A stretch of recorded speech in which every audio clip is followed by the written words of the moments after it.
Hello, everyone, and welcome to the Startup Club Investor Networking Conference, our big end of the year event uniting a number of very exciting and innovative companies and a large number of investors that we have tonight with us. We are going to wait for just a couple of minutes before officially kicking off the conference, just to let all the guests to join in. And in the meantime, I invite everyone to say hi in the chat and to introduce yourself or leave the contact details. So we're going to be using the chat function here quite a lot during the next 2 hours in order to interact with presenters and ask questions and exchange contact details. So please do go ahead and familiarize yourself with it if you haven't yet. Let's begin that virtual networking before the conference.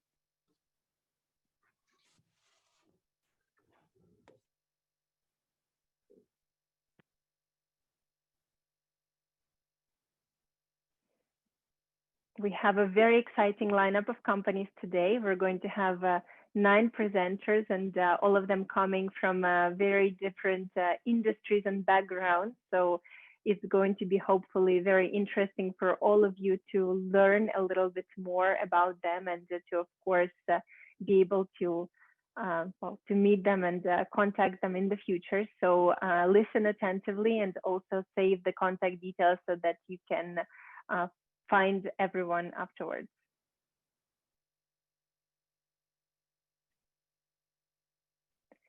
And I would also like to say that this session will be recorded. So in case that you're not able to stay until the end of the conference, or you have a colleague that wanted also to see the presentations, you will receive the recording of the conference afterwards. So no worries about that. Okay.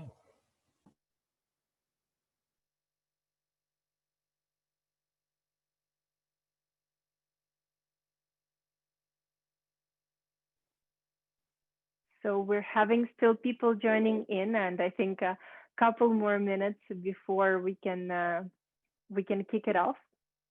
I'm going to first start with a quick introduction to the Startup Club and what we do and who we are, because while I see a lot of familiar faces and names, I also see some that are new to our community. So I think it would be great for everyone to learn a little bit more about what we were able to do so far and what our, let's say, our mission and vision for the future. So I think that on this note, I'm going to start with an introduction to our conference and introduction to the Startup Club community and universe, let's say. I'm going to share my screen to show a quick video about the Startup Club.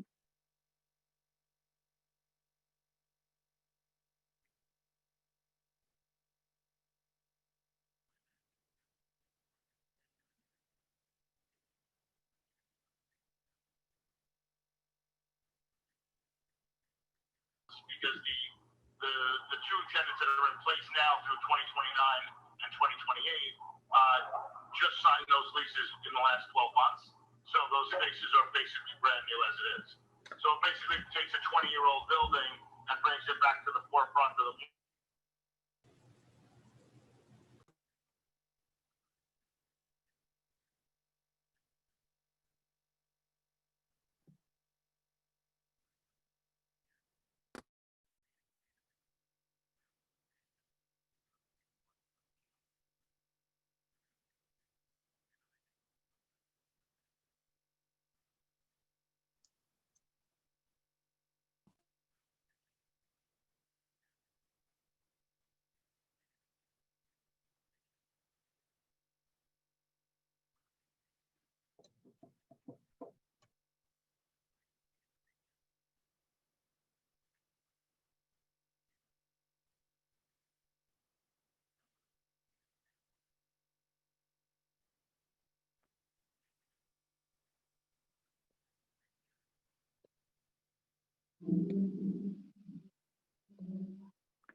So on that note, welcome officially to the Startup Club. My name is Olga. I am the co-founder and the CEO of the company. And at the Startup Club, as you might have seen, we are building a global entrepreneur community, helping companies across the world in their fundraising and development journeys. And we are really thrilled to be hosting events such as this one that allows to connect entrepreneurs with key stakeholders all across the world. 2020 has been quite of a year for us because we had to adapt and to switch from our traditional in-person conference format into this online and virtual world. However, it's also been really great journey, and we're blessed because we're able to successfully change our formats and activate our international network to host conferences such as this one, uniting a truly global number of investors and entrepreneurs under forums such as this one today. So really thrilled to have everyone on board. And today as I said previously, we're going to be hosting 9 companies, 9 very interesting and innovative ventures coming from different industries. And I think that it is going to be interesting for everyone to listen in, to see their pitches and learn about their business model, and of course to meet the founders and meet the core team. Just before we begin, I want to remind everyone how the conference is going to take place. So each company is going to have their presentation played, and afterwards we'll have 10 minutes of Q&A with each of the teams. The Q&A is going to take place through the chat, and this is why it is very important to start using the chat actively, so that during the presentation and after the presentation you can ask your questions to the presenters and also give them advice or feedback or exchange contact details. So please look out for the chat, and during the 10-minute Q&A, we're going to be picking up the questions, and hopefully we'd be able to go through as many of them as possible. So with no further ado, I'm going to introduce the first company that's going to present, and it is Therapeutics, presenting a golden opportunity to improve the healthcare of millions while disrupting the $25 billion markets for opioid addiction and chronic pain drugs with superior products. So let me introduce you, Therapeutics. Hi, I'm Tim Pera, president of Therapeutics, and I'd like to talk to you about a great opportunity to disrupt some really big markets. Those are the markets for chronic pain and opioid addiction drugs. So chronic pain is about a $20 billion, 50 million patient market. Treating opioid addiction, $6 billion, 6 million patients. The opportunity is there because there's been very little innovation in the past 20 years. So Bridge has better therapies for both areas. Let's start with opioid addiction. Here we're looking at a drug called buprenorphine. The brand name is Suboxone. It's safer than methadone, but it has one chief drawback in that if you swallow it, it's ineffective, so it's never given that way. Instead, it dissolves in the mouth and takes anywhere from 6 to 16 minutes to be administered depending upon its form. Now, along the way, about a fifth of patients end up with mouth irritation, which ranges from soreness all the way to bleeding ulcers. Our version of the same drug takes just 3 seconds to dissolve. And with that rapid delivery, it should get rid of the mouth irritation. So it's more convenient for everybody, for all patients. And for those with mouth irritation, this should be a godsend. So this drug is also easy to get approved and into sales because we only need to do a very simple study, a 1-week study. This means we could be in front of the FDA first half of next year, get approved, and be in sales about a year from now. Once in sales, we can get a big share of this market because the prescriptions are highly concentrated by geography, by clinic, and by certified doctor. So let's take a look now at our second area for chronic pain.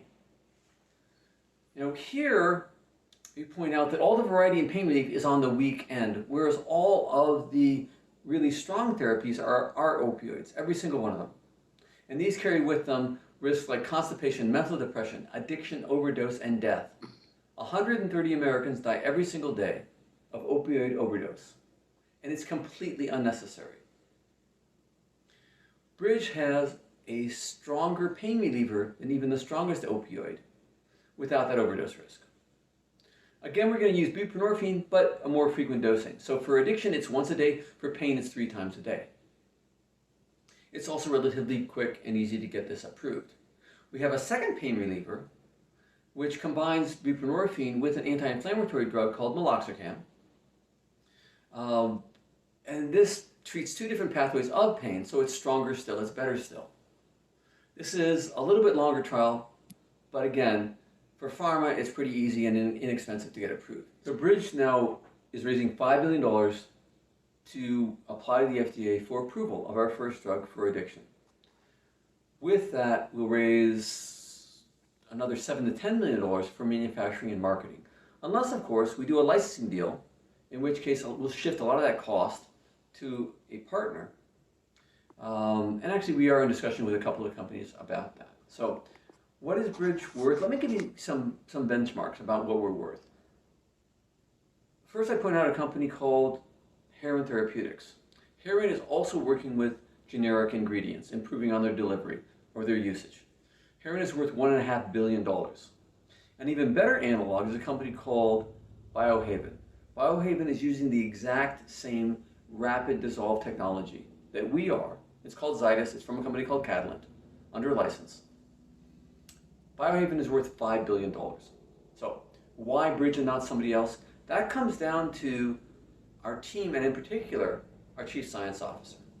Dr. Greg Sullivan has done virtually every single trial for FDA approval of buprenorphine drugs in America, 16 of them.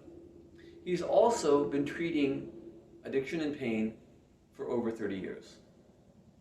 Our Chief Operating Officer, Dave Bergstrom, ran Catalent's Zydus division with this quick dissolve technology for 7 years. Now, I myself have been looking after startups and tech companies for about the last 20 years.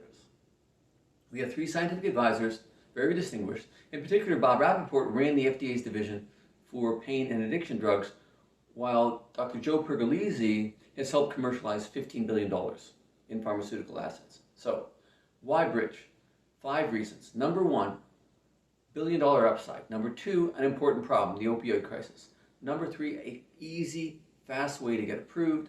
4, we have a robust pipeline. I've just scratched the surface. Number 5, we have a strong team. So I thank you for your time and invite your questions.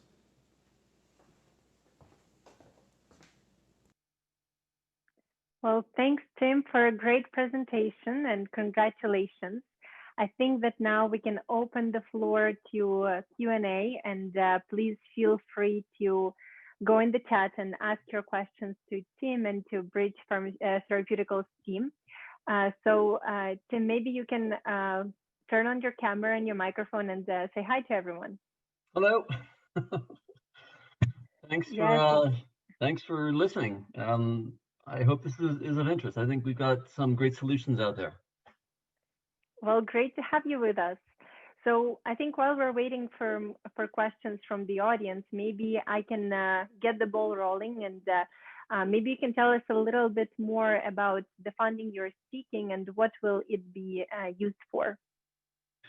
Sure. We're looking for $5 million in preferred equity. This will fund both the trial and the supporting work to apply for FDA approval of our first drug. We actually did have a budget slide in that. I know this went by pretty quickly. You know, the big blocks there are doing the trial and preparing the application. It's a very precise document. So those are the main uses. This is a fraction of the cost of applying for entirely new therapies. You know, getting new drugs approved can take $1 billion, and it can take 10 years. So there is a question here asking about the payback period. You know, we look to have a liquidity event in somewhere between 18 to 24 months. A lot of little pharma companies IPO when they are years from sales, whereas we're just about a year out. But any incident like applying for FDA approval, getting that approval, or first sales are all good reasons to have like an IPO. Similarly, if we do a big licensing deal, that could also provide liquidity for investors. And is the R&D of your project completed, or do you still have development to do? The only development work for our first drug is just this 30-patient 1-week trial. That is it. The tablet itself is formulated. It's ready to go. It's just add money and stir. There you go. So a question about the major risk. I think it's delay. It's not a question of Bridge getting approved or not. As I said, there are 16 different buprenorphine drugs on the market. The delivery system is well known. 20 different drugs use the delivery system. Dr. Bob Rappaport, when he first came on board, his remark was that this is the simplest drug approval that he has seen of any of his clients. And a year ago, May, Health and Human Services prepared a task force finding on chronic pain, and they said, industry, please bring a buprenorphine drug for chronic pain. And that's exactly what Bridge is doing. So the next question we had from Douglas was saying that the competitors that the existing solutions that you mentioned have been around for a very long time. What makes your formulation special and attractive to the market that hasn't been done before? And also, since the product is a strong narcotic, how sure are you about the timeline for the FDA approval? Okay. What is unique is the delivery system. In the beginning of the recorded announcement, I said that if you swallow this drug, it's ineffective. There are bad versions of this drug out there. Yes, they exist. What we're doing is making it convenient and easy to take. If you take this drug for addiction, it's once a day. If you take it for pain, it's 3 times a day. Imagine taking the generic tablet, the hard to press tablet, which takes 16 minutes a day, or 16 minutes to dissolve. That's 45 minutes a day sucking on a tablet. Okay, we're providing a much more convenient solution, but that's also the quickest way to get from addiction into the pain market, which is the bigger market. Bridge is what's called a partial agonist. It's a partial acting opioid. It has the same risk category as codeine. So it's a category 3. It is not a strong narcotic. It's a weak narcotic. So the ones that are currently prescribed for pain are class 2. This is a class 3, just like codeine. So I'm not sure that's being characterized correctly. Let me move on. Impact on the market. I think this is a disruptor. I think this is going to change things because this is a nice way to administer a drug which currently is not convenient in the least. I think as well, we look to get the pain indication for this strong version of the drug. There are weak versions out there, but they're really ineffective for bad chronic pain. And by focusing on people who have the worst pain, I think we are applying the drug correctly, and we'll make a big difference and get insurance reimbursement for our drug where others will not be able to for a period of anywhere from 2 to 5 years. You're asking about difference with competitors. Most of the market, something like 55-60% of the market for addiction is buprenorphine. The balance is mostly methadone, and a small extent is naltrexone. Buprenorphine is the drug for people who are serious about getting off. Well, methadone is mostly used by people who want to stay functional but be high in the process. So it's really an alternative to heroin. And when we look in the pain market, again, this drug is used worldwide to treat pain and addiction. I think what we have to offer there are better combinations, and it will be less innovative overseas than it is in America. There's some historical reasons why that's the case, but we have ways to develop and improve on both the addiction drug and the pain drug to make them safer and more effective. And that's so it's more in the pipeline where we become more distinguishable overseas. Let's see what else we're looking at.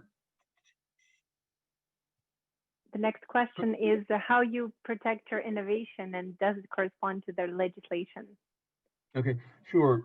We are going to kind of a low-hanging fruit scenario. The easiest way to start with is through our delivery system, which is patented. There's 9 different patents globally out there for the Zydis technology. As I said, 20 different drugs use Zydis, including companies like Pfizer, Johnson & Johnson, Merck. I mean, Pfizer and Johnson & Johnson tried for several years, spent hundreds of millions of dollars coming up with their own freeze-dried formulation. They abandoned that and pay a royalty. So the technology is very good and is highly protected. When we go from the first drug to the second one, we will be doing a pain study in a strong dosage. We would expect to get what's called marketing exclusivity from FDA for having done that study for 2 to 5 years. The next pain drug, the one that has meloxicam, is patented. We have that patent. The new and improved formulation is patented as well. That's a new patent, relatively new patent. That extends the protection for overdose risk. Naloxone only protects against overdosing from opioids, but benzodiazepines are a big problem. Our patent covers both classes of drugs. Our last therapy is a better form of our pain drug. It protects what's called compliance, making sure that people don't abuse the drug or divert it. It allows people to judge more accurately how long somebody's been taking the drug, and hence whether they're following their dosage or not. So I think maybe one of the last questions we have about your commercialization strategy, and let me add a little something to it, because you were mentioning that you were considering licensing. So maybe you can talk about commercialization in general and about licensing in particular. Sure. I mean, we're benefiting from a market, the addiction market, which is highly concentrated. That was the map that's in the video that I showed you. So the result of clinics, prescribed doctors, geographic problem is we can make a big impact with a sales force of a small sales force, 20, 30 people. We don't need to have a $50 or $100 million marketing budget. We can get going with a small one, which is why I talked about the $7 to $10 million for the next stage of what we're looking to do. What this approach also will allow us to do is get a core marketing effort started with the smaller market, and then grow the facility internally before we get to the big market. Now, pain is throughout the United States, it's throughout the world. That's where we will need the bigger effort, but we have the ability with the way that we're starting to get that function going. Now, in the event of a licensing deal, we still will be doing, marketing studies, but when it comes down to sales force, we would look mostly to the partner company for boots on the ground, people knocking on doctors' doors. But what we would retain would be having our chief science officer and our scientific advisors addressing large doctors, large groups of prescribers, 50, 100 plus in auditoriums to talk about the drug and its advantages to existing therapies. All right. Well, thank you so much for answering all the questions. I think the time ran out for the Q&A, but everyone, if you have more questions to Tim, please connect with him, and you can follow up either in the chat right now or after by email. Tim suggests that you maybe leave your contact details in the chat if you haven't done so already, so that everyone can reach you. And well, congratulations, and thank you. Well, thank you very much, Olga. Yes. Well, now is the time to introduce our next company, which is Dynamis Associates. They are a privately held company with long-term investments within a variety of energy and renewable energy-based businesses. So welcome. Good afternoon and welcome to Dynamis Associates. My name is Martin Smith, I'm the CEO, and I'm here to talk to you about an excellent investment opportunity, which is smart energy to heat the future. Dynamis are a domestic installer of renewable heating technology. We offer advanced technology to customers at zero cost. It is primarily air source heat pumps, which is a cleaner alternative to gas boilers. We can offer it zero cost because we utilise government-backed income via a renewable heat incentive. We are data-led with disruptive proprietary software. And we're going to be talking about heat as a service. One of the things that we've done, we've raised 1.4 million, and we're now looking for further development funding. The model has been central to UK government's objective to achieving zero carbon emissions by 2050. We are backed by government-backed income, but everything that we do is innovative, and it's all based on proprietary software and APIs that are being built in the background, which we'll talk a lot about. One of the things is grid balancing. So we're the first company in the UK to sign a contract to use all of our assets to actually domestically balance the grid. On a sort of aggregated level. Heat as a service is one of the exciting things that we're here to talk about. This was all launched because the UK was one of the first companies in the world to set a carbon neutral target by 2050 by law. What a lot of people don't know is that circa 20% of the entire neutrality target is the removal of gas from our domestic properties, and that's exactly where our target is. Boris Johnson, just in November this year, has announced that by 2028 we should be installing 600,000 pumps every year, which is a massive uplift because growth currently is at only around about 10 to 12,000 per year in the UK. Again, it is a source. There is an acquisition of a key supplier, which gives us exclusivity in the marketplace for what we're doing. But the real exciting things is the tech that allows us to develop heat as a service and energy as a service as a whole. Energy service we don't talk about, but we envisage being able to control every asset in the property to actually not only balance the grid, but save the customers money. And that's why we think the product extends from the UK to worldwide. But I'll talk a little bit more later on. How do we do it? Well, with the pumps, we take meter readings every 2 minutes. We take the energy going into the pump, the energy coming out of the pump. We take the energy going through the heat going through the radiators, the heat going through the pump with the internal temperature, the external temperature of the property. And it allows us to build this heat map here, as you can see. And that's important because we understand at that point what the heat loss is. Using all of that data, we analyze it via the cloud and we capture it, and we're currently doing that right now. What we will then do is we have developed an API with the utility suppliers to take energy and buy it on a half-hourly basis rather than a flat-lined cost of what you pay here. So the customer will see an app from the App Store with 4 simple settings: at home, in bed, at work, on holiday. Should a customer say, I work 9 to 5 and I'm getting up 5 o'clock and I want it to be 21 degrees. What our software will do is monitor wholesale energy, which you see this pink line, and at the cheapest point of the day go, okay, switch the pump on, it's 6 pence per kilowatt, and overheat the property to 24 degrees. Switch it off, knowing that when the customer walks through at 5, it's 21 pence as required, but it only costs the customer 6 pence per kilowatt to get there, as opposed to the average 17 pence. And this is where it's interesting. In the UK, wholesale energy shows that it's only really between the hours of 4:30 and 6 p.m. at night where energy is more expensive than the flat line figure that they're doing. So we envisage our energy as a service to be able to bolt in pumps, solar, battery, EV, fridge freezers, TVs, everything, all controlled wirelessly and automated to give the end user the power that the utility companies have taken away. Revenues, we're looking at next year, 20 mil revenue with a negative 7 million EBITDA. Obviously, we need the investment.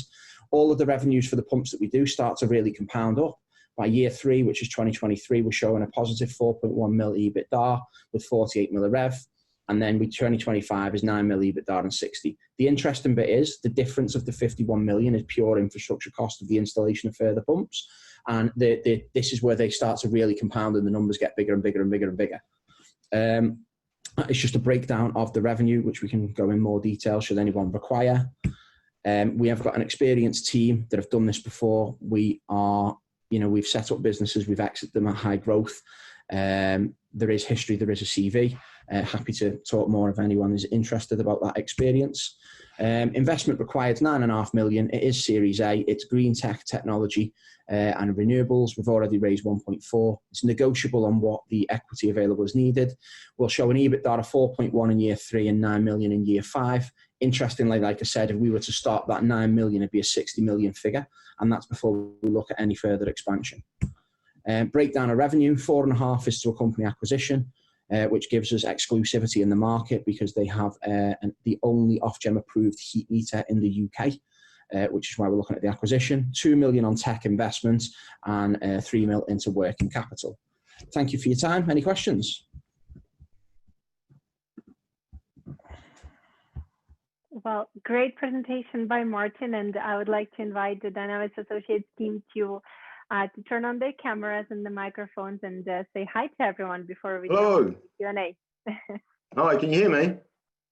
Yes, Yep. we can hear you and we can see you well. So I think that before we have questions popping in from the chat, maybe you can tell us a little bit more about what stage of the product development you're in. Is it fully done already? Do you need to invest some more in development? Just to walk us through the process. We've engaged with in terms of the development of the API. There's a number of different developments that are going on to do with the software, and at the moment we're in development of the API that allows the aggregator ultimately to control those assets, so that every home effectively is like almost like a mini power station, because we know the thermal properties of the building. Using agile tariffs, we can control all of that. But that API needs to get built, and that's what we're currently in the process of doing. Moving on from that, the other large chunk of the money that we need is as outlined, is about 2 million, and that's to develop the overall platform that will do all of this. So yeah, we are in the midst of doing it. We've got the right partners in place. We've got the aggregator. We've started the process, but we do need more funding to complete it ultimately. All right. So let's pick up some questions from the audience as well. First of all, from Isaac, who are you partnering with for bidding into the grid services? We're using a company called Flexitricity.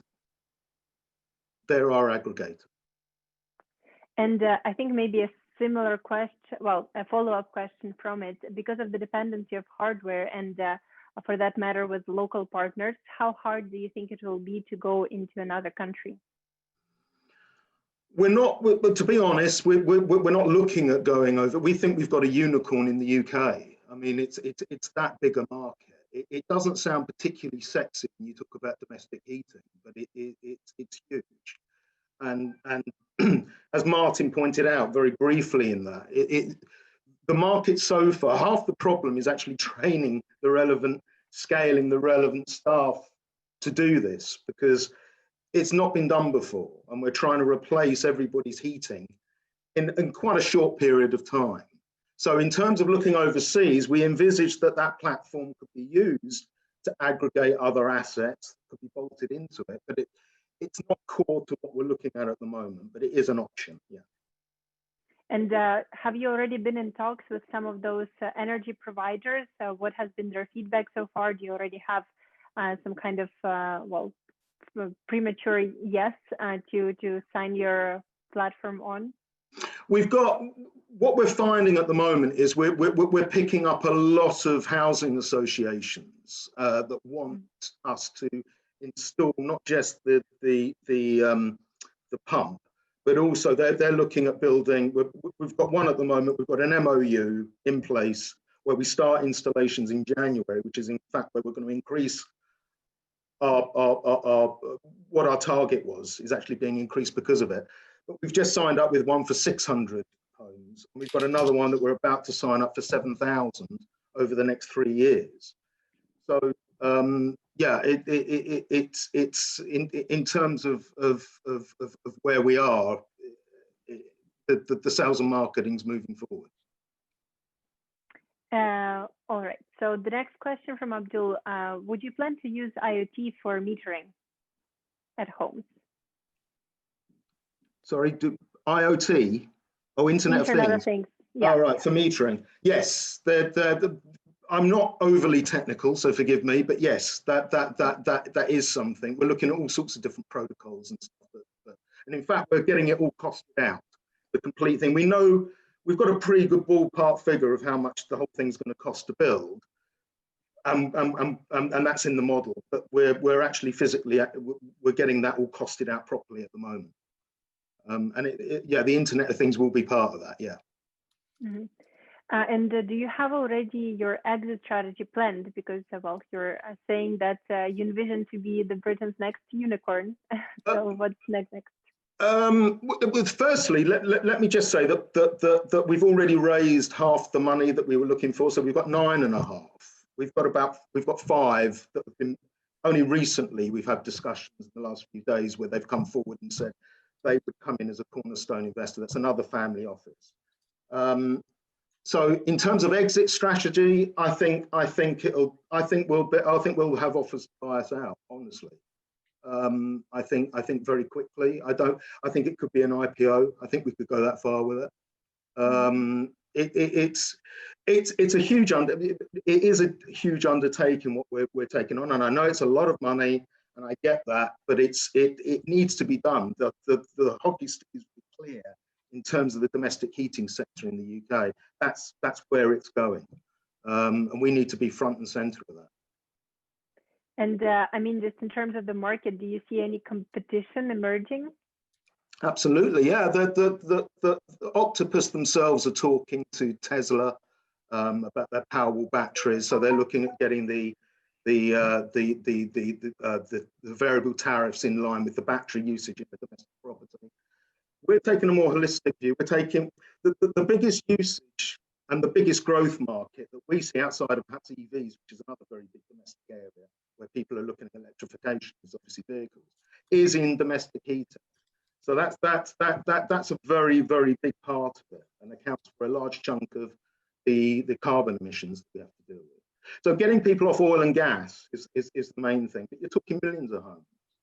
I mean, there's enough in the marketplace to probably have 6 of us or 7 companies like us. But the reason why we're, as far as the heating element goes to this, the reason why we are so unique is that the part of the funding raise is to do the acquisition. And it does mean that we end up with owning the heat meter. That's the only one that can be used, and we need that heat meter to get the data that leads to where we want it to go. And in terms of the effects of the technology on the consumer, although it saves money, wouldn't it actually increase the overall energy consumption? And maybe you could tell us a little bit more about the cost savings for the consumer, if you have any. Yeah, I take the point, because it's the way it's been highlighted in that slide that Martin did, where he took it's done as a more in line with as an exaggeration to show what could happen. We're not seriously suggesting all the time that we overheat properties, because it gets to your desired temperature when you're coming from work, but it's to prove a point. We could do that. The way it will work ultimately is that we will use the variable tariffs. You don't actually switch a pump on or off. They just get turned up and turned down. And it's the ability really to bespoke the heating and the requirements and use different tariffs at different times to heat that property, which is the game changer. And that's where they will see energy savings and they will see cost savings. We're installing these now. Sorry, Karen.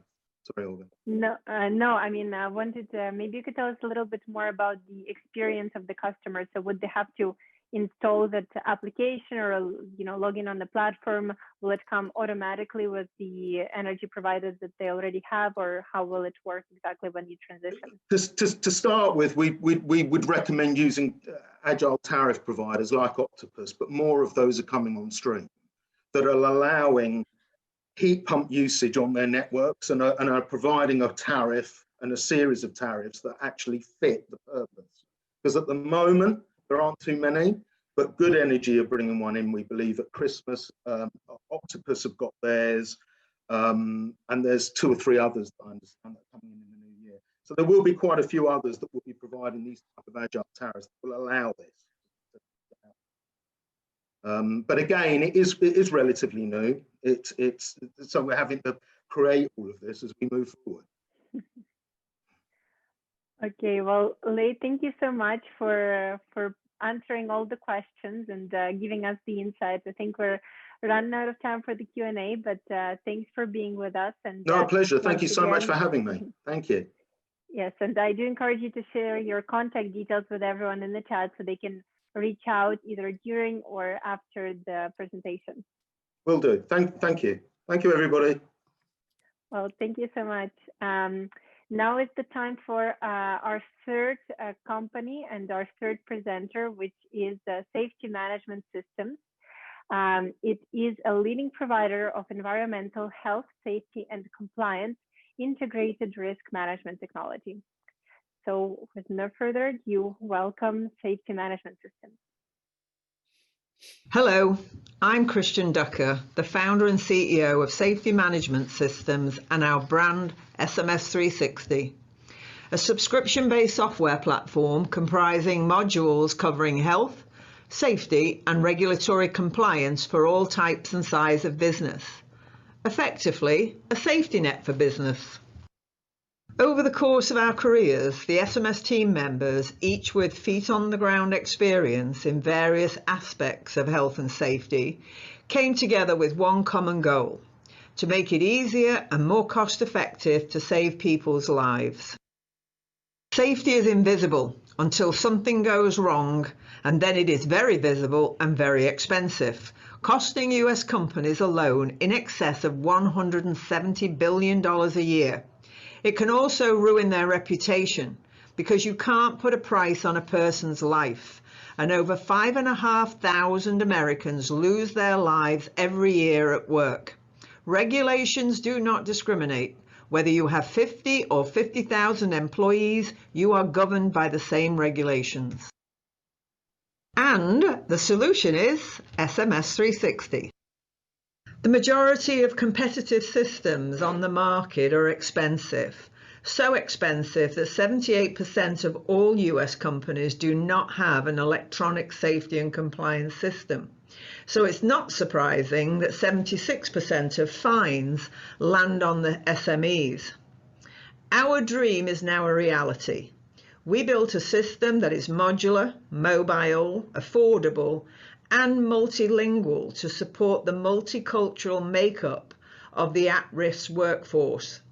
Our clients benefit from reduction in costs caused by incidents, and predictive analytics helps keep workers safe by pinpointing unsafe and high-risk areas, and by improving operational efficiency.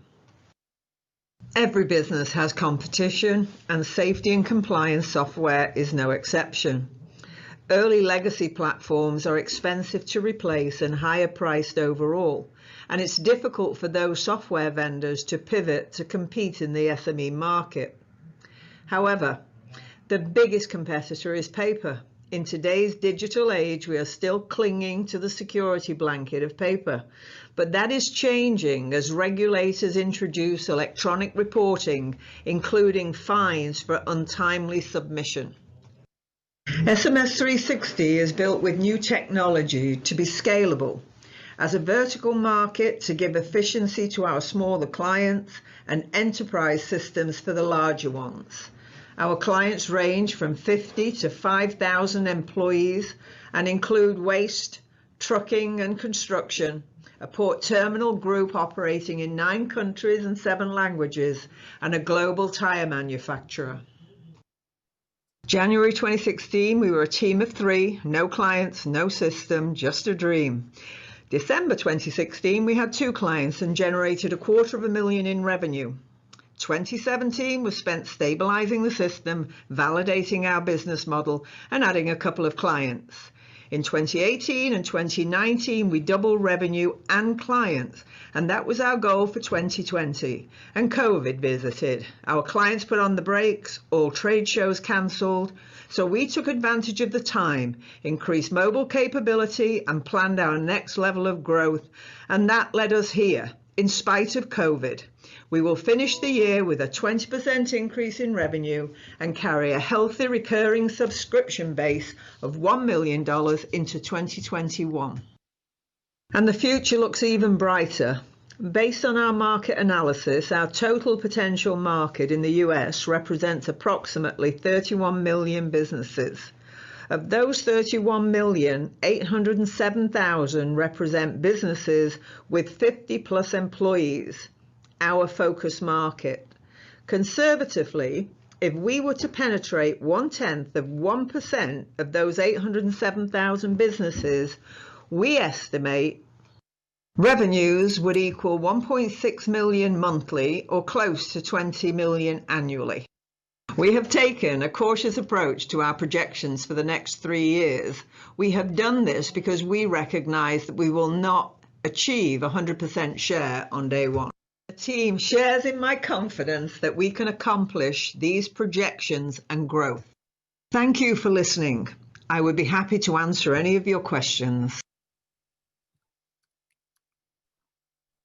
So thanks for the great presentation, and congrats to the Safety Management Systems team and to Christian for developing this strong business. So I invite you to turn on your microphone and your camera and say hi to everyone before we begin. Yep, it's me. Hi. Another Hi, Brit, well, I might add. Okay. well, great to have you with us. Before we're going to wait for the questions coming in. Well, we have actually the first one, so let's go with it. Who are your competitors? Could you tell us a little bit more about the competitive landscape? Yeah, it really depends on the size of the company. So the competitors, our competitors have always been in the big multi-million-dollar enterprise systems. And if you looked at the quadrant, if you looked at the quadrant of health and safety, the majority are in that quadrant for the big systems. The interesting thing, and we know because obviously we jumped off the cliff into it, the smaller companies, there is less competition because they were just so hard to get to actually. But over the last 4 years, we have made amazing inroads into that market. Won't be long before people, like any business, it won't be long before people try and come in. But right now we're giving them a good lead, so that's a good thing. We do have big clients. Well, congratulations. I know. So the next question we have is about cybersecurity. Do you have any cybersecurity components in your offering, and how do you protect your clients? We're obviously hosted with AWS. We're hosted because we have clients in Europe, so we're hosted in Frankfurt, and we follow all the security regulations on that. And so far, we keep separate, obviously HIPAA regulations in another database and things. So we're very confident with our system that we're constantly updating on it as well. So yeah. Okay. So the next question is about the marketing strategy. So since you're targeting SMEs, what is your marketing and sales strategy to reach them? And maybe you can expand a little bit and tell us how is it different for the bigger corporates?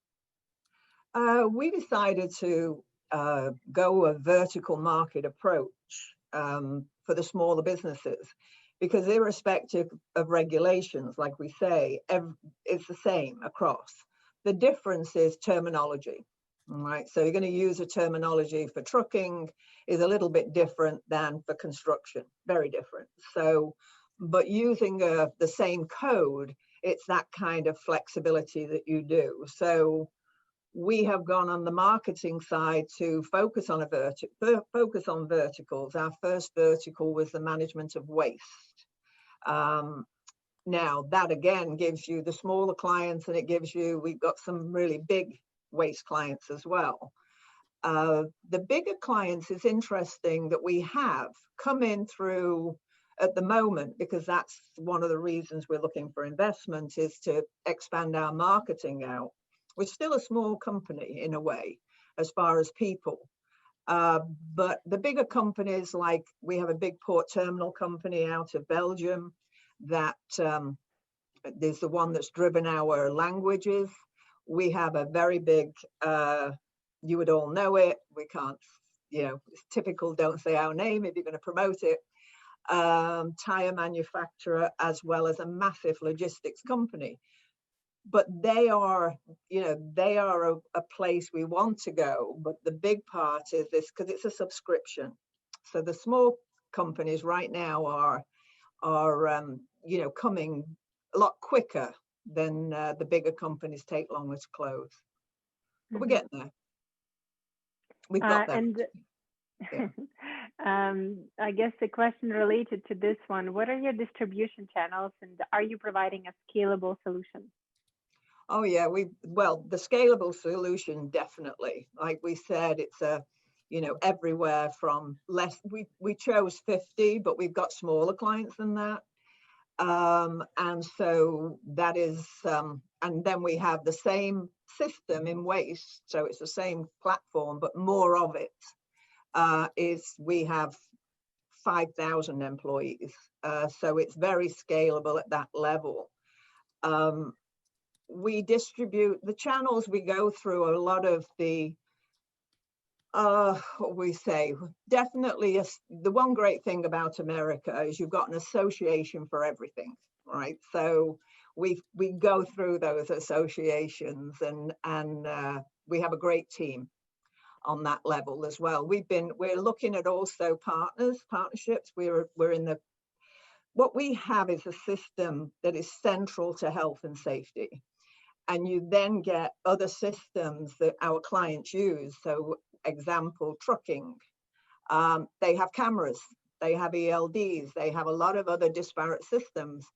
So we're partnering with some of those companies so that we can aggregate the data, so that it's bringing them all into a central safety system. And that's helping us to get out to more clients, potential clients. Well, that sounds like a great strategy. Right. And you mentioned that you have some of the clients in Europe. So what is your geographical, let's say, focus and also target for the next years? Again, it comes down to marketing. We've had one thing we won't do is we won't go overstretch ourselves. That's our background of health and safety. So we've had prospects come to us from Europe who have heard. So ours is a big terminal operator, and big terminal operators also have a lot of clients and people coming in. So, you know, companies have come to us and said, look, we love your system. We don't want one as big as a port terminal, but we'd like, you know, trucking in Europe. We're not going to take away our focus or our resources right now, but that's the growth pattern, is to take, because it is a global problem. Most of the team have worked for other companies. I've been in the industry 20 years, that are multinational, and it's all the same problem. So that's where we're going. But again, the marketing side is the biggest thing to put that through. Building the system as well, obviously expanding it out more. Mobile is very big in today's market. So maybe on that note, you can tell us a little bit more about the funding you're seeking and what it will be spent on. You were mentioning, well, marketing, of course, largely, but you can tell us maybe in a little bit more detail about that. Not surprisingly, we want more personnel. So we're looking for $2.5 million.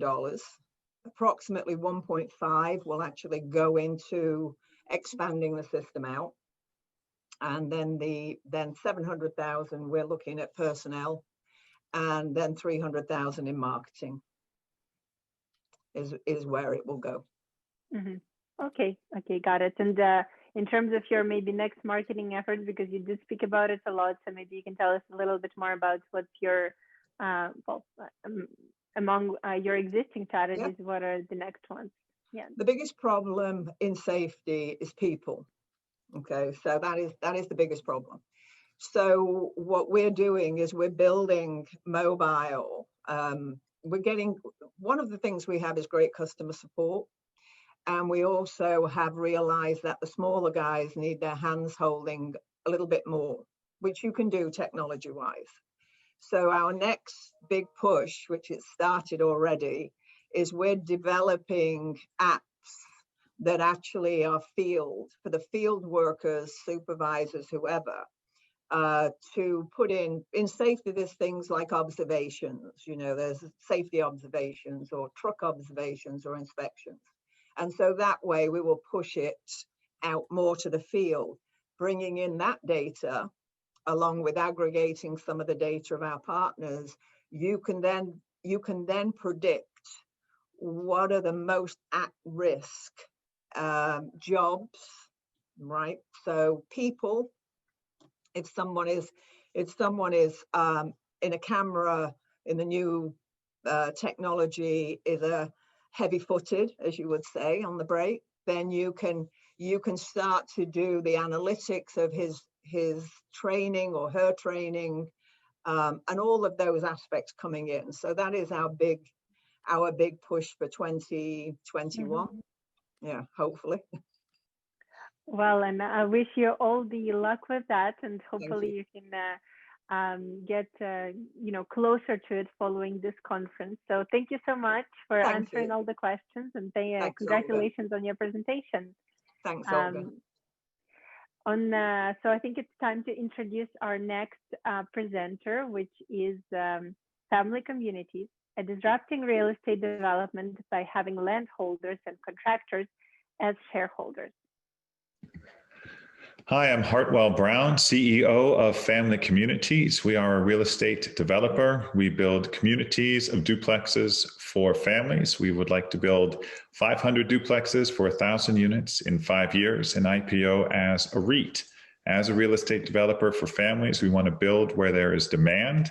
That is Texas. Over 500,000 people a year move to Texas. When they move, they are likely to rent in the Texas Triangle, shown here from the International Space Station, area bounded by Dallas, Austin, San Antonio, and Houston. The largest is Houston. The growth is pushing up to the northwest. Here is Waller, home to Daikin's manufacturing plant, where 7,000 employees commute 1 to 2 hours each day. This creates a desperate, critical, severe housing shortage in Waller. Here is the land for our community, and these are the 36 units we are approved by Waller City Council for building on. Each duplex is identical, Class A, 3x2, 1-story, ranch style, integrated 3-car garage. The one shared wall is the garage in the middle. The living units are on either end for all practical intents and purposes. Families are in their own home. Each yard has a unit with a privacy fence, and the families rent. This rent is an income stream. It's a revenue stream. You can think of real estate as a service. Like Apple Music or Netflix, the tenants are the subscribers. You want to keep your expenses low and revenue high, like any business, because that makes you more profitable. We do this by having landholders and contractors as shareholders. Happens all the time in technology. As far as we know, we are the first real estate developer to do this. The advantage of this is that our costs go down. The land is under contract for $665,000. The landowners are investing $517,000 as shares in Family Communities. We get the land for $148,000. To build on the land, $4.4 million hard costs for the duplex construction. Contractors are investing $1 million, their markup, as shares in Family Communities. We can develop for $1.5 million less than other developers, which makes us more profitable, gives us a yield on cost of over 15%. This is the key metric for a real estate developer. What's your yield on cost? How profitable are you? And it is the income you have from your property, shown here, the financial summary. We have this in detail. Be happy to send it to you. And the amount required to build, which is $4.2 million. So we take 660,000 divided by 4.2 million to develop it, and that gives us a yield of over 15%. The 21 current publicly traded residential REITs have an average yield on cost of 4%. It takes them 25 years to pay back the investment of a property through income of a property. We're doing it in less than 7. We are almost 4 times as profitable as every current publicly traded REIT. This is our objective, to be most profitable, and we're able to do so because of the team that we have. Marcus Banasic is our multifamily expert, lives and breathes it, runs 800 units for his family multifamily firm. He's grown up with it. David Gregory is our engineer, one of, if not the top engineers in Houston. When developers want a project done, they go to David. Has such a rapport with the city of Waller that he's built over years that Gene Schmidt, the director of public works, will bring projects to David to review for suitability and drainage, whether David is the engineer on them or not. The deal is Series A preferred shares in Family Communities itself, which gives ownership not just of these 36 units, but of all future units. And as we have 1,000 units, as we plan to scale, they're valued the way all other publicly traded REITs are valued, which is a multiple on the revenue stream.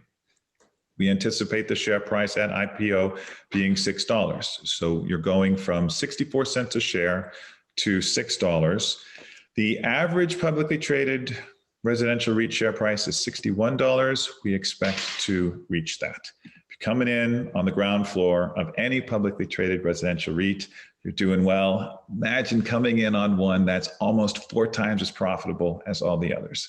That's Family Communities. I hope this starts a conversation, and would be great if you have any questions to field them. Thank you.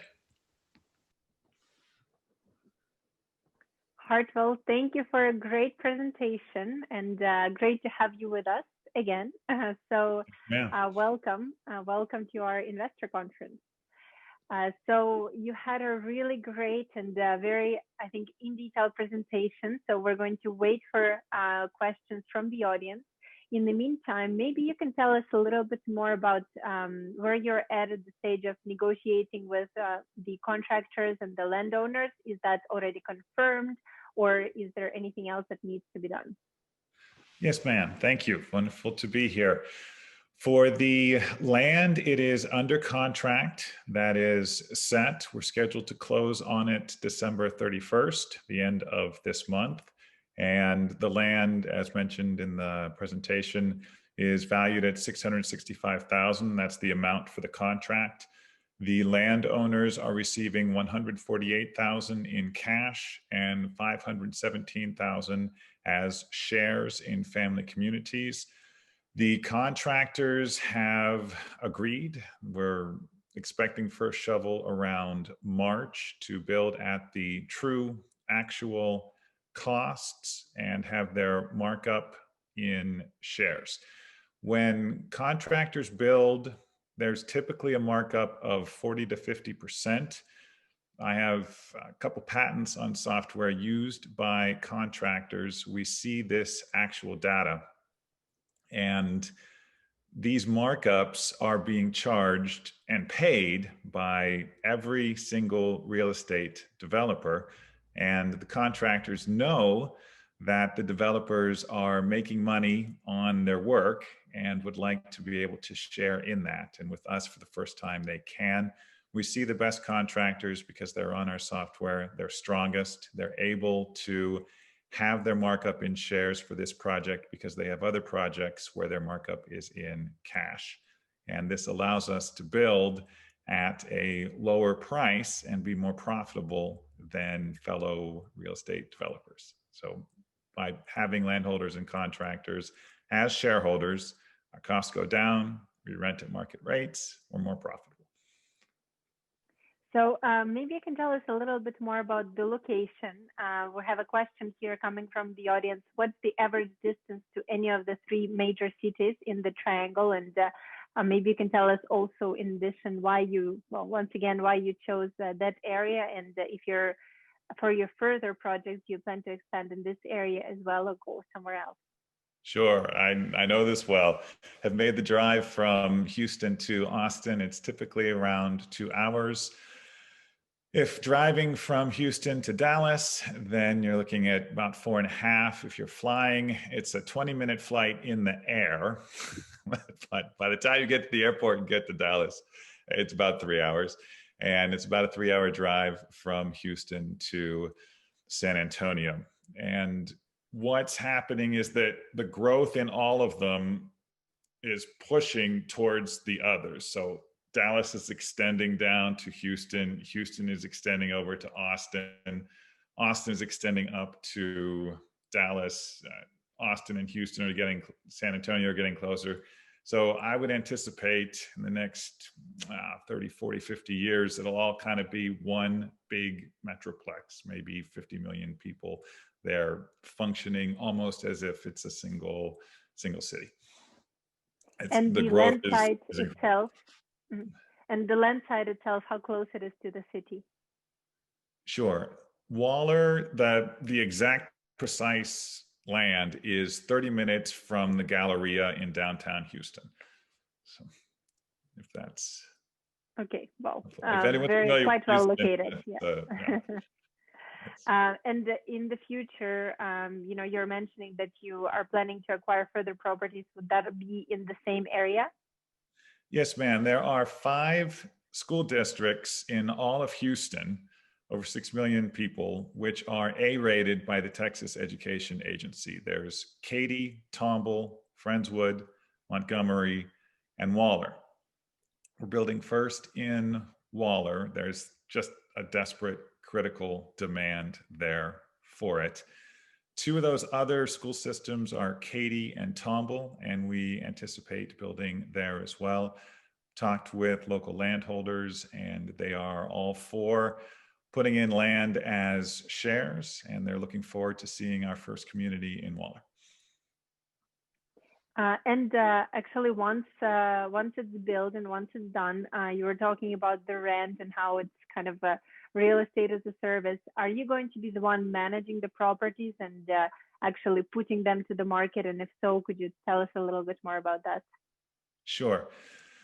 Marcus Banasic, our co-founder, one of our co-founders, does property management for a living. So he will be providing the property management to us at no charge, as it increases the value of his shares, and furthering the real estate as a subscription, which it in essence is. There's revenue and expenses like any business, and you put a multiple on your earnings.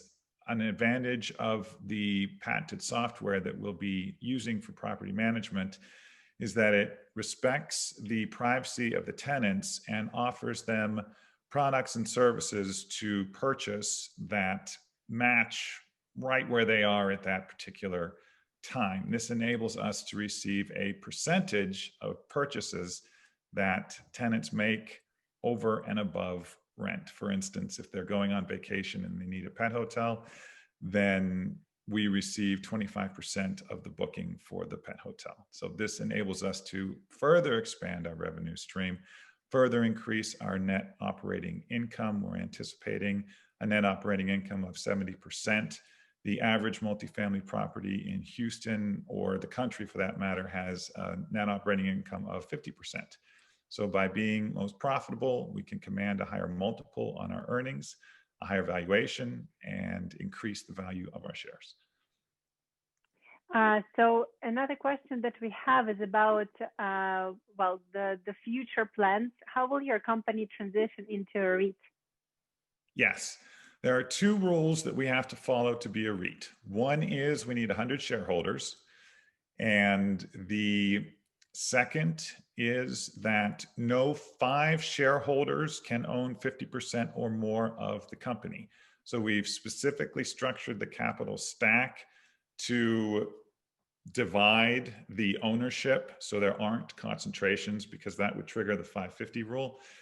And for the 100 shareholders, if 40 of the participants decide to invest 100,000, or if 100 of the participants here decide to invest 40,000, then we have our 100 shareholders and we have our raise. And what is the minimum ticket size that you're accepting for the investment? Sure, minimum ticket size is 20,000. Okay. All right. Well, this is it, I think, from my side. Maybe if more questions are going to be coming in the chat, then you can answer them. And I see that you already shared your contact details with everyone in the chat. So please feel free to reach out to Hartwell directly to learn a little bit more, to see the financials, and hopefully to get involved.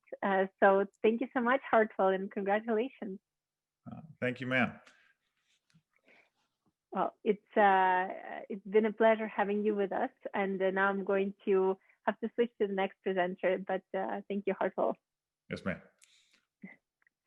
So the next company that we have with us today is TrustWrx. It is the first low-cost, hands-free enterprise-class security service to protect the networks, computers, and smart devices in connected homes, small businesses, and smart cities. So let me share with you the TrustWrx presentation. Thank you for being here today to learn about TrustWrx, the first company to provide corporate-class security for connected homes, small businesses, and smart cities. George Sidman is the founder and CEO of TrustWrx. In 35 years of building software companies for large-scale applications and security solutions, he's raised millions for his companies and had several successful exits. Ken Stillwell and Mark Gibson have both been at this tech game for more than 30 years. They've proven chops in startups and at major corporations. There are two major pain points in the security space. The explosion of insecure smart devices is exposing millions of home and small business networks to massive cybercrime. The pandemic has exacerbated this problem by sending millions to work from home alongside their kids who are learning at home. Desktop and antivirus software is the best protection they can get, but that's only for computers, and now that's less than 50% effective. The larger pain point is all the new smart devices, doorbells, thermostats, speakers, and cameras. They have no security and have become the favored targets of hackers. TrustWrx cures these problems. First, the professionally managed corporate class security center running AI-based threat and malware management software and based on the AWS cloud security services. AWS built these services for the CIA at a cost of $600 million and now makes it available to the public. Second, our secret sauce, the TrustWrx identity-aware communications technology that embeds source identity, provenance, and usage policies right within the encrypted packets. And finally, an inexpensive gateway plugged in at the router on any edge network, securing all communications with the security center. Let's look at the consumer experience. For the consumer, no technical expertise is required. The gateway is ordered online or purchased locally for less than $100 and plugged into the local router. Then the customer subscribes online, $10 per month. The gateway is automatically detected and the customer's whole network is immediately protected. What makes the TrustWrx network more secure than the average small network? The typical small network is protected only by desktop antivirus software. All smart devices are exposed to cyber threats. TrustWrx isolates the whole network, protecting not only the computers, but all the smart devices as well. The big advantage is that every computer device on the network is far more secure, having been made invisible to the open internet. Our business model is based on providing a Fortune 100 class security service entirely cloud-based, so we won't have all the costs of owning and operating data centers. This gives us a highly scalable cost model that tracks directly with customer growth. We make our money from recurring monthly subscriptions and hardware sales. So how big is this market? When you add up the U.S. smart homes and small businesses, the number in 2022 is 82 million pre-qualified subscribers. If we project a 10% market share, the annual revenue potential approaches $1 billion. Our disruptive advantages are clear. We are the first to market with this business model, and we're the first to offer AI-based threat management and AWS security to any subscriber. Our major competition is desktop antivirus software. There are also a few AV appliance providers getting marginal reviews. On the financial front, we're looking for a $1 million seed round to complete development of the cloud management software and get us installed at more than 100 beta sites. Thank you for taking a look at TrustWrx. We look forward to providing additional collateral for your continued consideration.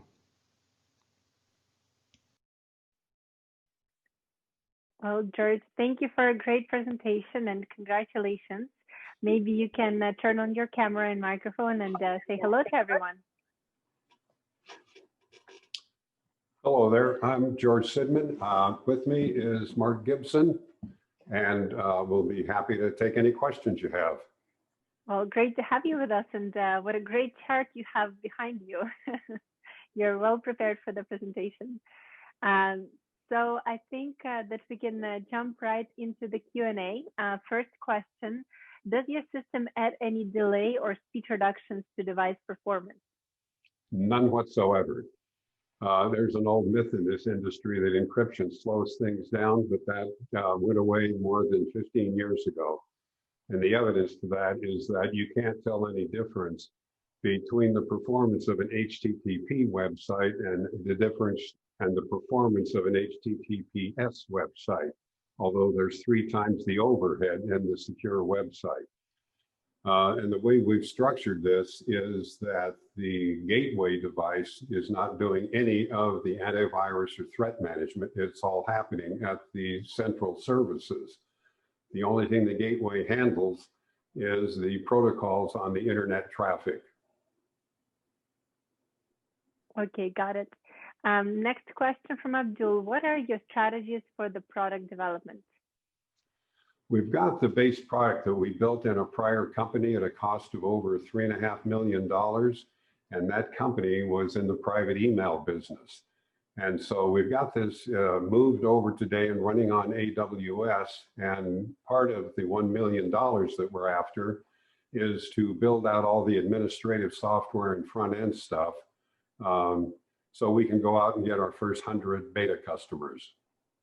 And when do you think it could be ready? We'll be at market within 6 months of funding. Okay, got it. Very clear. And in terms of your distribution channels, you mentioned in your presentation several big networks, big distribution companies. Maybe you could tell us a little bit more about your go-to-market strategy overall and the commercialization plan moving forward. Yes, one of the problems is that this solves a number of problems across almost every industry you can think of. And so we have to focus this, and we've chosen the smart home and the small business as our primary targets. Getting to market ideally would put us on the end cap in Best Buy and Costco alongside the Nest thermostat and the Ring doorbell. The other way to get to market here is through ISPs and major providers. And an example of that is Comcast coming to your home to install Xfinity. And they see that you've got a Ring doorbell and a Nest thermostat and a baby cam. And they say, well, this is terrific. You're all wired up, but every one of those devices is not secure.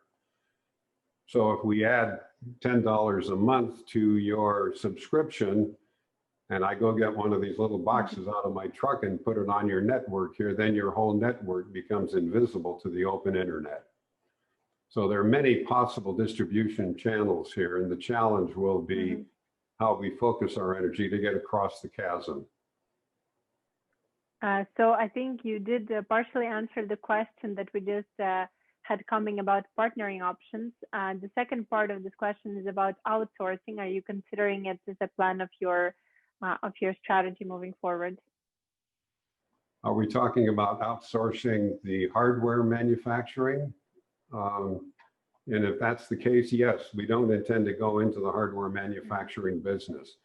And the data center is entirely outsourced onto the AWS and the other cloud platforms. And the main virtue of that, of course, is you get the elasticity of those platforms, because none of them have successfully been attacked by a DDoS attack. So we prevent that from happening.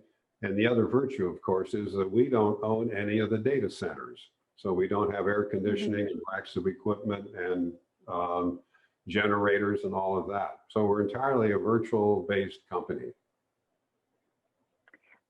So the next question that we have is about the product. Do you have any additional products in your R&D pipeline? Do you plan to kind of build onto the existing offering and expand in the future? Yes, we do. One of the primary products we'll put right behind it is the network hygiene tool. That is a free downloadable that will go analyze any potential network at any level, whether it's a home network or a small business or a major corporation. and it will sweep the network and find all of the major holes in the network. You cannot currently do that today outside of a major corporation. So the net hygiene tool is going to be an important component of what we do. The other side of it is that it parks itself down on the gateway and keeps an eye on everything that's going on your network. So we can proactively intervene if anything starts to go wrong. And do you plan to distribute the product internationally from day one, or are you focusing on the local market first? Well, that's normal company growth, that we'll do everything as locally as we can, but we'll go internationally very quickly because there are no language or technology barriers in going international aside from the marketing issues. I think this is the number one problem in the world today is home security, now that people are working from home, and they're going to continue to work from home for the next 12 months. And you look what happened last week with FireEye, one of the world's number one security companies.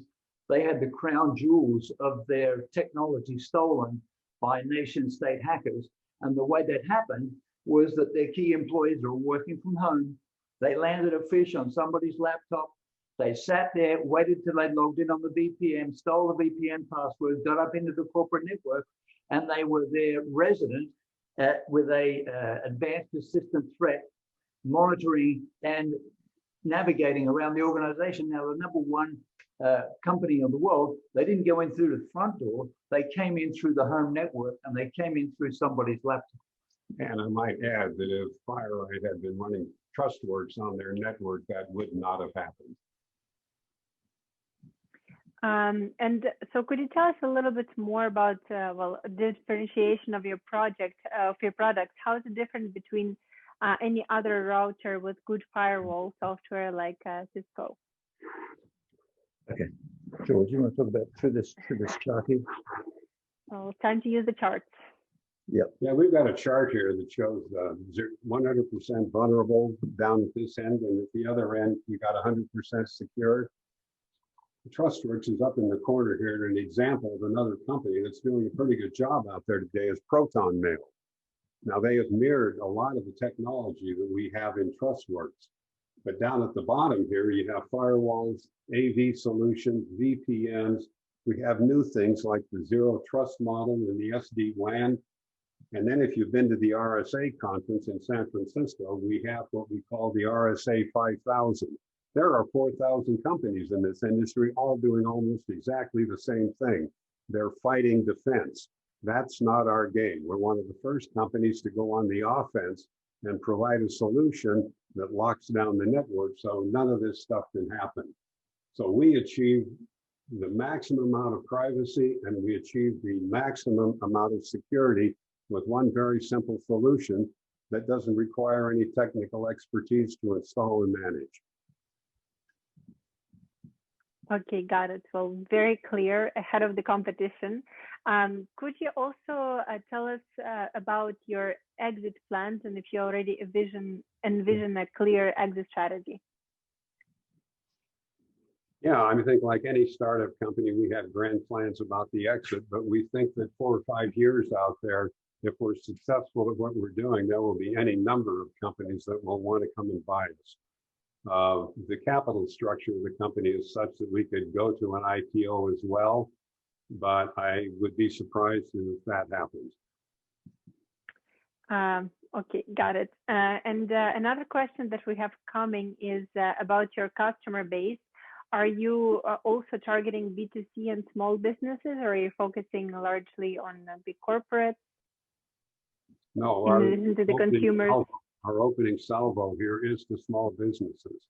You can go into any company and walk through any medical office building and find a dozen doctor's office, dentist offices, pharmacies, clinics that are horribly exposed, and they have HIPAA compliance problems right today with their networks that they cannot meet.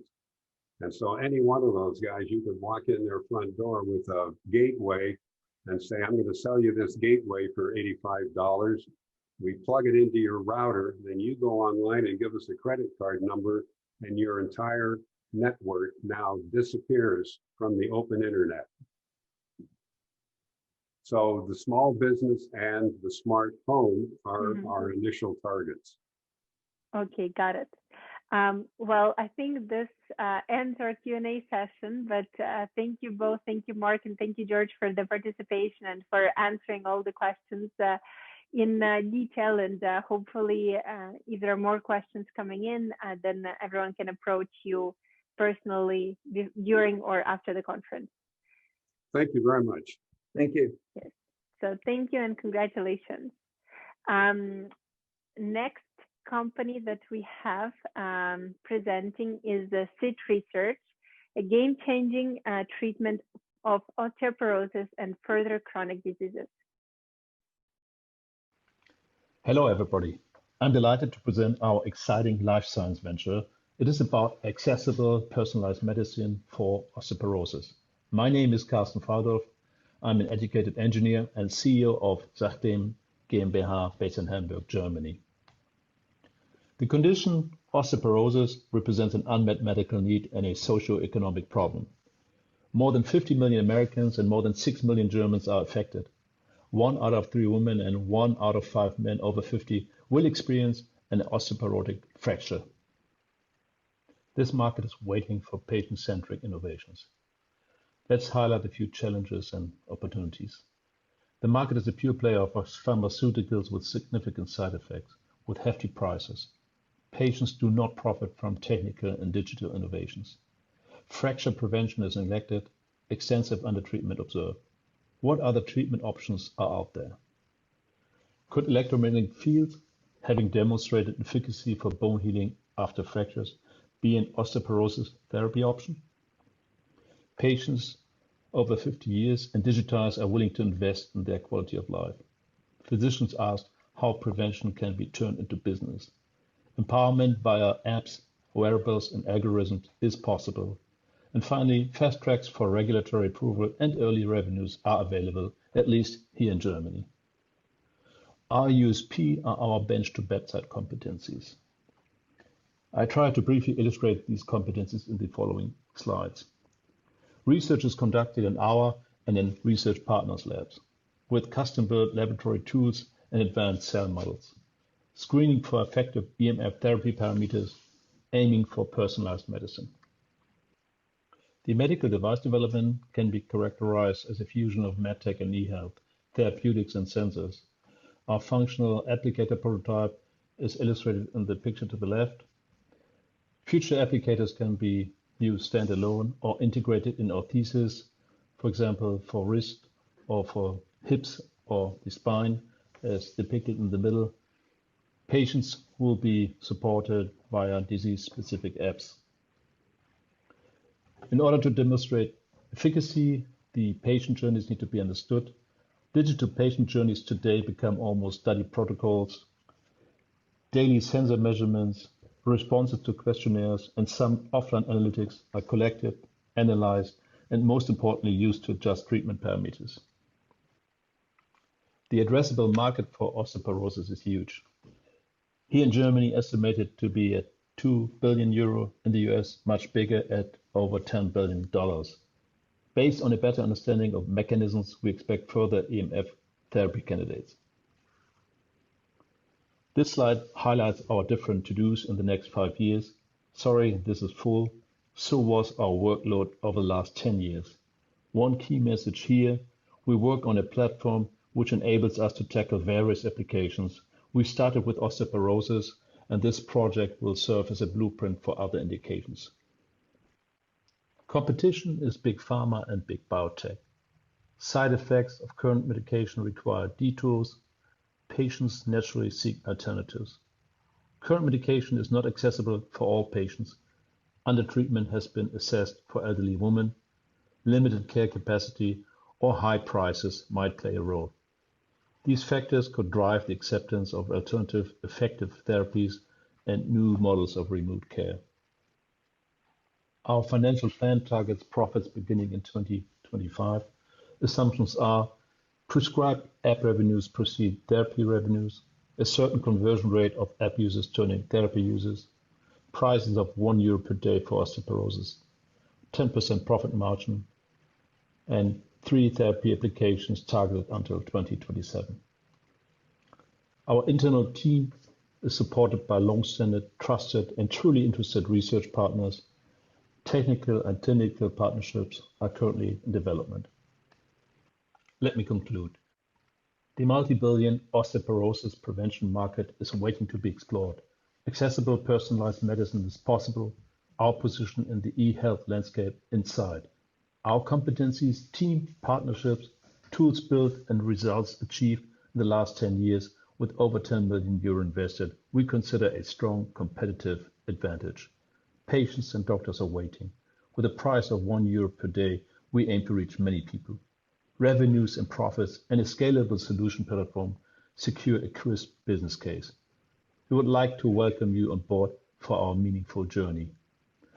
Thank you for your interest and your attention. Looking forward to answering your questions. Well, thank you, Carlson, for a great presentation. And hello to you. Please turn on your camera and say hi to everyone. Hi to everyone.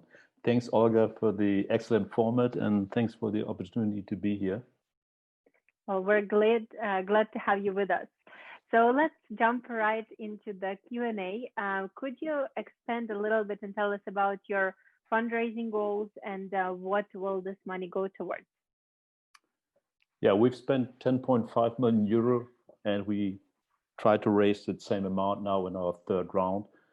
And spending will go into development activities, technical development, into research, but most of it will be spent on market exploration. That includes clinical trials. Clinical trials for any medical device is a big part of it. Okay, got it. And what is the technology readiness level of your product? Where are you now, and what do you lack in order to bring the product to the market? I don't know if you are aware with the TLR concept, technology level readiness. We are at approximately at level 6 at the moment, out of 9. Maybe you can expand on it a little bit for those who are not familiar with the. Yeah, we consider us to have a functional prototype ready, and we have identified manufacturing or development and manufacturing partners already. We estimate the amount spent for this finishing off to be at 1 million euro. That's pretty much it. The complexity is more the admission process, the regulatory side of it. And since we have had previous device generations, we are certified and we know that concept and the processes. This will be a lot of the energy in Europe as well as in the US, which is another target market of ours. Mm-hmm. Got it. And so could you also walk us through, let's say, the user experience, the patient experience using your application? How will it look? What will it cost? What is let's say, the end product that the patient will interact with? It actually consists of 2 components. First is the app. This is a very special situation now in Germany. The German government has been very ambitious and introduced a new law, November 2019, and being effective now this year, which allows doctors to prescribe apps to patients, for example, osteoporosis patients, and they get paid for that too, and we get paid for that app. So we use this app platform to get into the market, and based on that app, we want to link our product and actually fuse it with that app, make it one product. So the user experience will be having an app, monitoring his disease or his patient journey, and then being offered a treatment alternative, which is ours, which could also be third-party products, because the app is one product and our device will be a second product, ideally fusing it into one product in 2 to 3 years from now for the admission process, for example, for the FDA admission process. Mm-hmm. Okay, got it.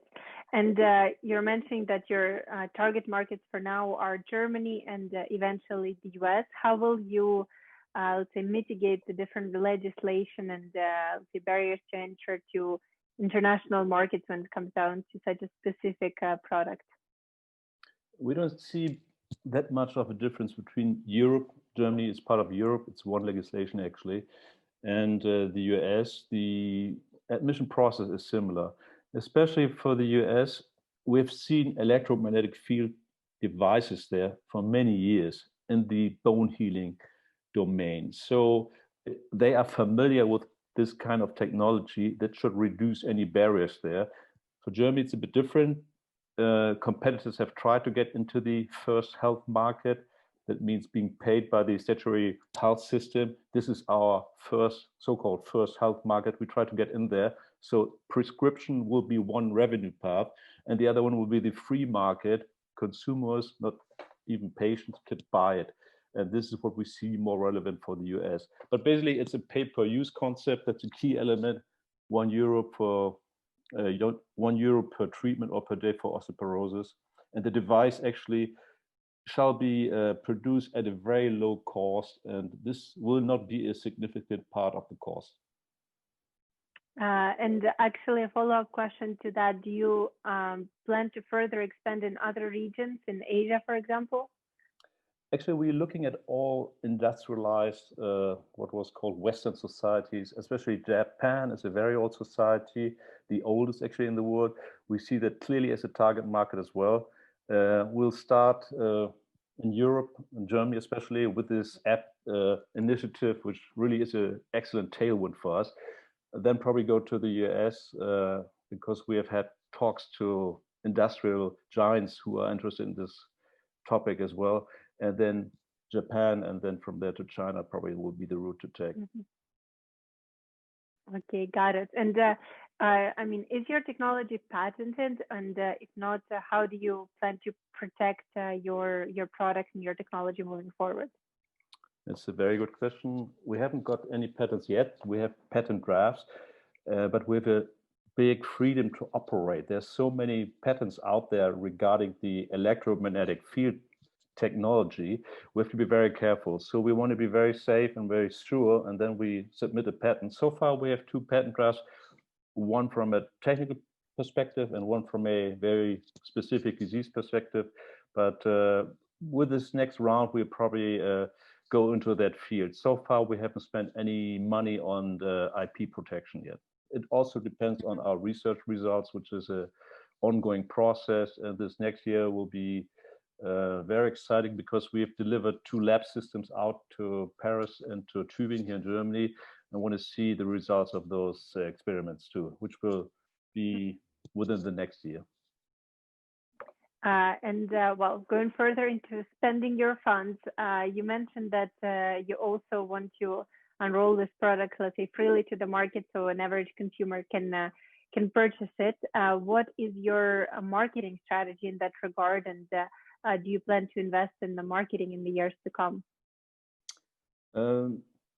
Actually, from the talks we've had, we can envision that one of the indications will be licensed out or sold out. We've actually talked, I would say, to trade sale candidates. But take this aside, prescription in Germany will be a route to take, and prescription means it will be paid once a doctor prescribes it. And for the free market, as I said, it could be via internet sales or via associations in Germany or in Europe. We have consumer or patient associations who deal with specific diseases, and those are chronic diseases for a big part. So that is an excellent way to get into those patient communities and groups. Plus, we have talked to doctors within those associations, to professional associations who are interested in. I don't worry too much about sales and marketing, actually. Okay, got it. And in terms of your product development, is the manufacturing outsourced? And if so, could you tell us a little bit more about that? Yes, it will be outsourced, as we have done with our previous device. Definitely, it would probably be manufactured in Southeast Europe or in Asia, because we want to try to keep the production cost, the hardware cost, as low as possible. But the quality must be good. And initial talks tell us that that's possible. Okay, that's. Well, that's great to hear. Let's see if there are any more questions coming from the audience. I think that is that is it from my side. Do you have anything to add before we wrap up the Q&A? Any final remarks? Karsten, is there anything you would like to tell the audience before we wrap up? No, I mean, everybody's invited to put questions forward, to contact me via, I'll get my details in the chat and via LinkedIn. I'm very glad to have been here. And Olga, again, excellent format. I got more than I expected. Thank you very much. And good luck for you too. Thank you. It's glad to hear that. And of course, everyone is welcome to follow up with Karsten. Either you can take his contact details from the chat, or if you're interested, you can contact me as well, and I'll get you connected. So thank you, Karsten, and congratulations. Thank you. So the next company that we have in the lineup is FaceChange. It is a company that addresses with its patented technology one of the most important and intractable problems in the economy: the ability to efficiently build, maintain, and change large-scale software systems. So here goes FaceChange. Hi, my name is Gary Brock, and I'm the president of FaceChange. FaceChange is creating a first-of-its-kind assistive AI that understands and reasons on software. It communicates with IT professionals to significantly improve their productivity. Managing large-scale systems is complex and fraught with error. Sometimes the problems make the news. For instance, Boeing having problems with their MCAS system, or Y2K 20 years ago are notorious examples. In reality, managing large-scale software applications is complex on a day-to-day basis, and companies spend 70% of their total software development budget on maintaining and fixing their applications. The reasons for this are developers are unproductive. They spend 80% of their time trying to understand how the system operates and understand the code, and only 20% actually programming. This equates to them writing about an average of 5 lines of code per hour at a cost of $10 per line of code. As you get into large legacy systems, there's a significant knowledge gap, as expert developers have left or retired. If you look at the bottom of the slide, one of our customers showed us their knowledge map, which was their application understanding in 2006, and you can see they had pretty much complete coverage of how their system operated. As a software application has become more complex and people have left over time, there are significant areas that are not understood, demarked by red and yellow where that's slightly understood. This knowledge loss threatens the reliability of the system and impairs their ability to move the system forward. Our solution eliminates the knowledge gap. We're creating a new class of AI technology for software that digitizes software, turns software to data, and extracts the encoded knowledge. The assistant helps IT teams understand, maintain, and change their applications at expert level productivity. The system is available 24/7, 365, and is in essence an insurance policy for CIOs. Our initial focus is on COBOL and mainframe legacy systems. However, our technology is extensible to all programming languages. Empirical studies have shown that we can improve developer productivity by 7-fold, or 700%. This is a disruptive and breakthrough technology that is state-of-the-art, and we have 3 significant patents. Our competition is primarily from program analysis tools. Program analysis tools analyze software and are able to show how the software operates in bits and pieces.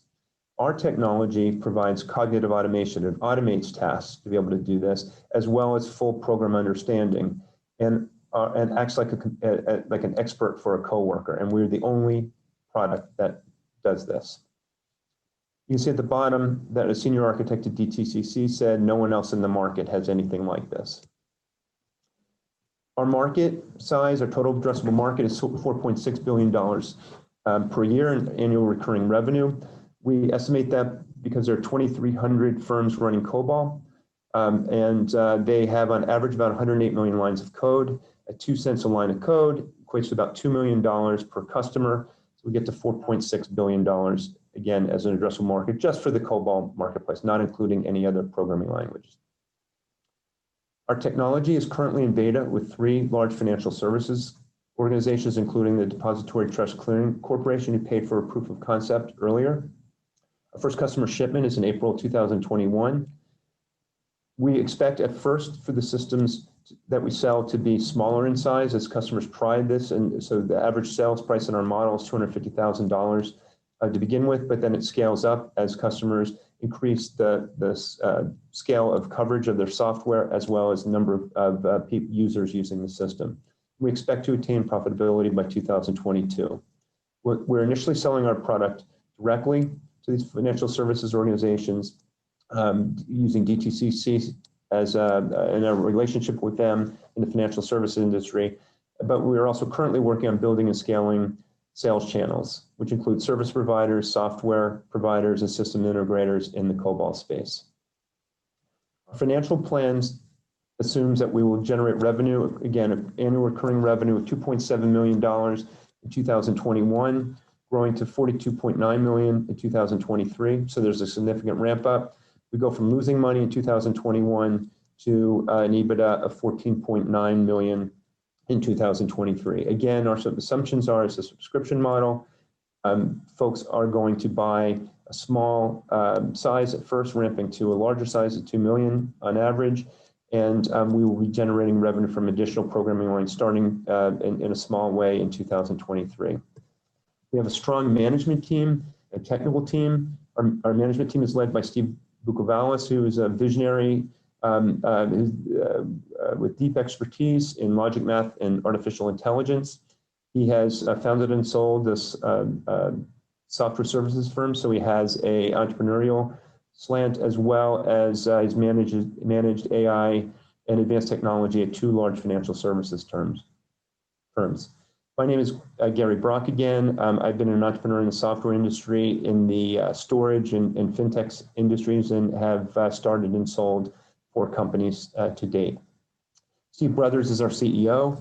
He has over 25 years of experience in technology-related firms and was the CEO of his prior company. We have a strong advisory board, including Paul Walker, who is ex-co-head of technology at Goldman Sachs, Roger Bamford, who is a principal architect at Oracle, and Steve Yatko, who is the managing director of global R&D at Credit Suisse.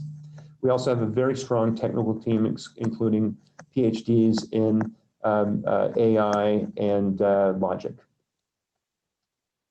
In conclusion, phase change is addressing a very large and lucrative market. We believe that the addressable market for our technology is over $10 billion. We have an experienced entrepreneurial management team and technical team. The cognitive automation software that we create is unprecedented and creates an incredible opportunity for growth. Large financial and government agencies, especially in the COBOL market that we're servicing first, are in dire need of increasing software development productivity. We're introducing our product in April 2021, and again, expect to grow to over 40 million ARR and EBITDA of $14 million in 3 years. Thank you very much for listening, and I'll now open it up for questions. Oh, Gary, thank you for a great presentation. It's really great to have you with us. I invite you to turn on your camera and your microphone and to say hi to everyone. Hello, everyone. Can you hear me, Olga? Yes, we can hear you well. Thank you. So let's jump right into the Q&A. So first question coming from Peter. You've raised 34 million to date. What funding are you looking for now, and how will it be used? Yes, we're raising an additional $6 million. So we have enough funding through that $34 million to get to product. And the product, again, will be available in April of next year. We're looking for an additional $6 million to be able to ramp up sales, marketing, continue product development, and get to profitability. You know, we're a software company, so it's, you know, the gross margins are large. So, you know, our intent is to get this to profitability for the COBOL market itself by the end of 2022. And in terms of your marketing strategy and commercialization, how do you plan to approach it? Do you have partnerships in place, or are you going to be doing, let's say, individual outreach to potential clients? Yes, good question. So the first few clients are going to be direct, and we have 3 beta customers one being the Depository Trust Clearing Corporation, who clears all trades on Wall Street, and then 2 other international banks as beta customers. After that, we'll continue to sell to a few other folks because DTCC is embedded with all the financial services organizations. They're actually a utility, in essence, for the financial services industry. So they have relationships with everyone and have told us that they're, assuming things continue to go well, they're willing to open up exposures to those folks. That being said, the way we'll scale the business longer term is, or medium term, I should say, is through partnerships. There are systems integrators and resellers in the space. Folks like IBM that sell COBOL, Broadcom, CompuWare, which is now part of BMC. We've had discussions with all of them. They're all very interested in what we're doing, and are really just waiting for the product to be made available to be able to sell. So we're really excited about that. We think there will be tremendous worldwide leverage through those folks. We're not going to build an organization to be able to sell directly worldwide. So we're going to be partnering with folks. Mm-hmm.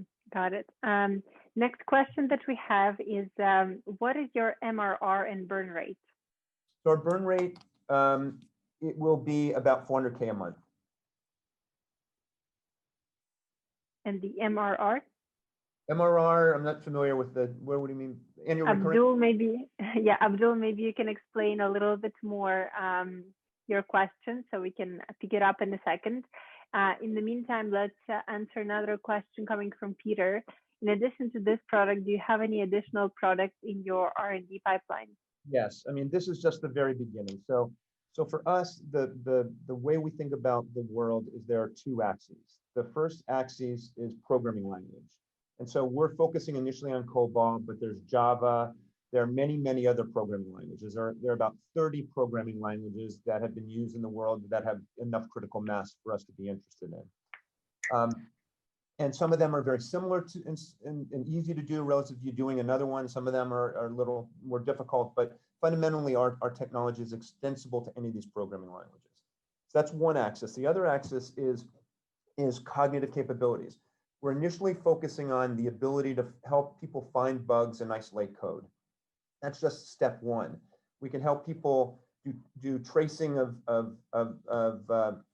variables, for instance, or being able to go back and looking at sort of how something works across the entire entire application. We can do things like, once we have multiple programming languages, we can do things like compare systems. Our patents and our technology is really around the behavior of software. So it's not really about the language itself. And so we could in essence, help somebody make sure that their system conforms to Sarbanes-Oxley. We could say, I want to compare 2 systems. So like a lot of the big banks have, one big bank that I know very well has 7 different systems that write mortgage applications. And they've never been able to rationalize it because it's very expensive. We could, in essence, in time, help them take the best of all those different systems and retool it. So that's another area. The other area is to be able to find software that meets your criteria. Our technology is symbolic AI, and I don't need to get too technical, but it's not just doing pattern matching, it's really creating rules around the behavior. And so once we have an understanding of that, we have the understanding of that throughout, and so we can go find, somebody is writing an application, they want to find code that is perfect, hashing algorithm or whatever that's perfect for their scenario, they can do that. Sorry if that's too technical, but that's, it's just the beginning. The way to think about it is we have digitized software. We have taken software and turned it into a data form. And so why that's important is think about what you can do with pictures now that they're in data form, or text that it's in data form. It used to be on paper. You can do much.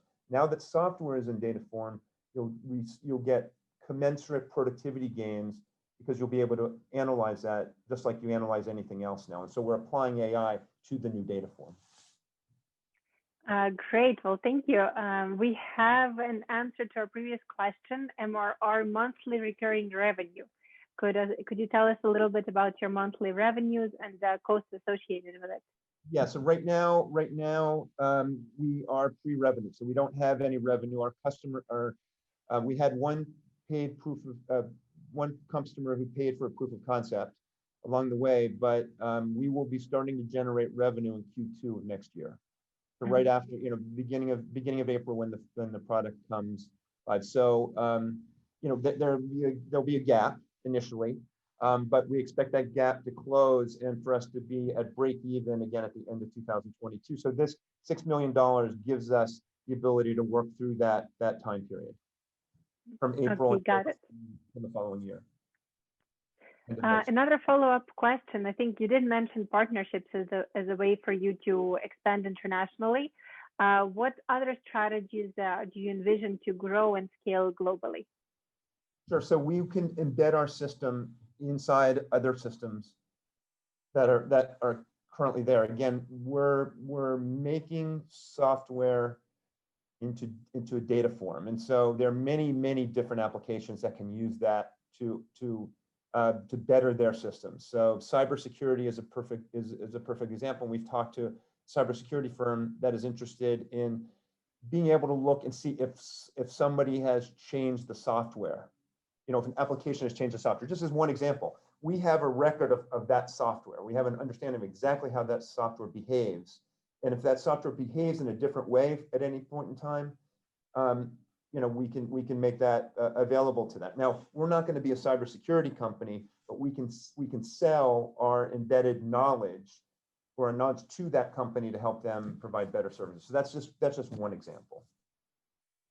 Okay, got it. Well, Gary, thank you so much for answering all the questions in detail. I think it concludes our Q&A in terms of the timing, but congratulations on everything you were able to achieve. And I invite everyone to continue with questions and feedback to Gary in the chat or, of course, after the conference.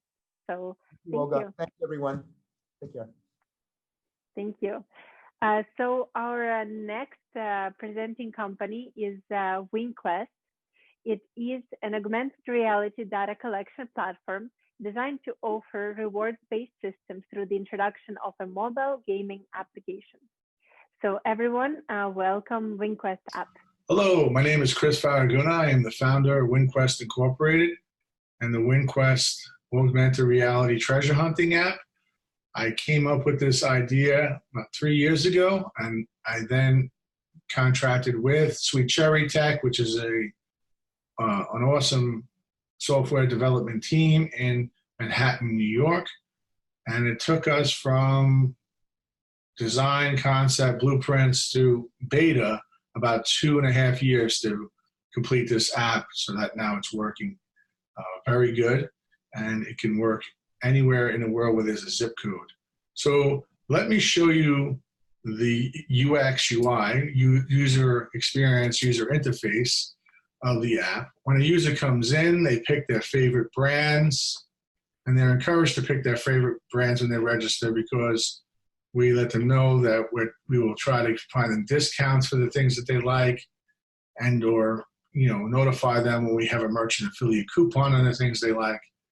So after that, we have pictures here of the treasure hunt, but you're going to see a video of that in a second. So we're going to go past here to show you the mini games. We have several mini games, one of them being the trivia mini game, which has a question and several multiple choice answers. If you get them right, you accumulate points. Those points can then be used to enter our free raffle, monthly free raffle giveaways, cash and prizes. We also have a game called Guess the Price, where you get a picture of like a car, and you'll have multiple choice answers, and you can pick the right answer. If you pick the right answer, you get points. You can do the same thing and go and use those points to enter a free raffle giveaway, monthly raffle giveaway. Then we have our own twist on Scratch Off. We have something called a Pick 4 Challenge, which we have several live numbers underneath the surface of the Scratch Off. So if the person scratches off the right area, they win a cash or prizes. Then we have the WinQuest raffle, which is like a big wheel with everybody's name on it, and then when the time runs out, whoever it lands on when the time runs out wins the raffle. And this is merchandise here. We'll pass that. I just want to show you one other thing. we have this really neat software in the app which we developed that we can reward users for their efforts. When they refer us to somebody else and they download it, they get rewarded for that effort. So let me show you what the treasure hunt looks like. And here we go. Ahoy, matey! Welcome to the Treasure Hunt Challenge. Today we're going over point 4 and point 5 of the Treasure Hunt Challenge. As you can see, if there's trivia, it will pop up right away when you get to your destination. You can hit the Start Now button and you'll go straight into the trivia. You'll have 5 questions to complete in order to get the hint for the next point. If you do not complete all these questions properly, you will have to wait 8 minutes in order to get another set of 5 questions. You can use the bomb to eliminate 2 of the 4 answers to give yourself a better chance of completing this task. Once you've completed this task, the hint will pop up like so, and you'll see the hint. And once you have that hint, you can simply just click the Back to the Map button, and it'll take you back to the map in order to go to your final destination. As you can see on the map, your green line is going to fill in more and more as you get closer to the final point. And also, when you're getting closer to the final point, your camera will pop up like so. Once the camera popped up, it will calibrate and make sure that you can see the treasure chest. Once you have calibrated your camera, you can walk around and try to find a treasure chest. I walked around to try to find the treasure chest, and it was under my feet. So I scurried down, back and forth, and then came back. And as you can see right here, I popped it open. All of the prizes have popped up, and I began to walk around. You can walk all the way around this augmented reality treasure chest. We can put skins on this in the future as well. As you can see, I started to click on the prizes, the coins, the doubloons, the coupon, and finally the prize, which I listed as a new car. Once you've gotten all those into your inventory, it says, congratulations, you are the winner, and stay tuned for the next treasure hunt. Thank you for choosing WinQuest, where excellence is expected. Okay, so thank you.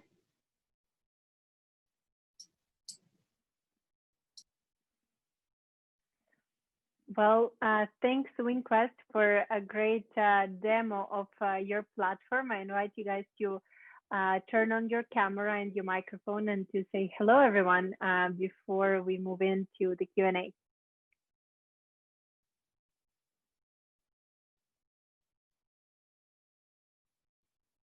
Are you there? Yes. Hello, can you see me? Not yet. Let's just give it another second.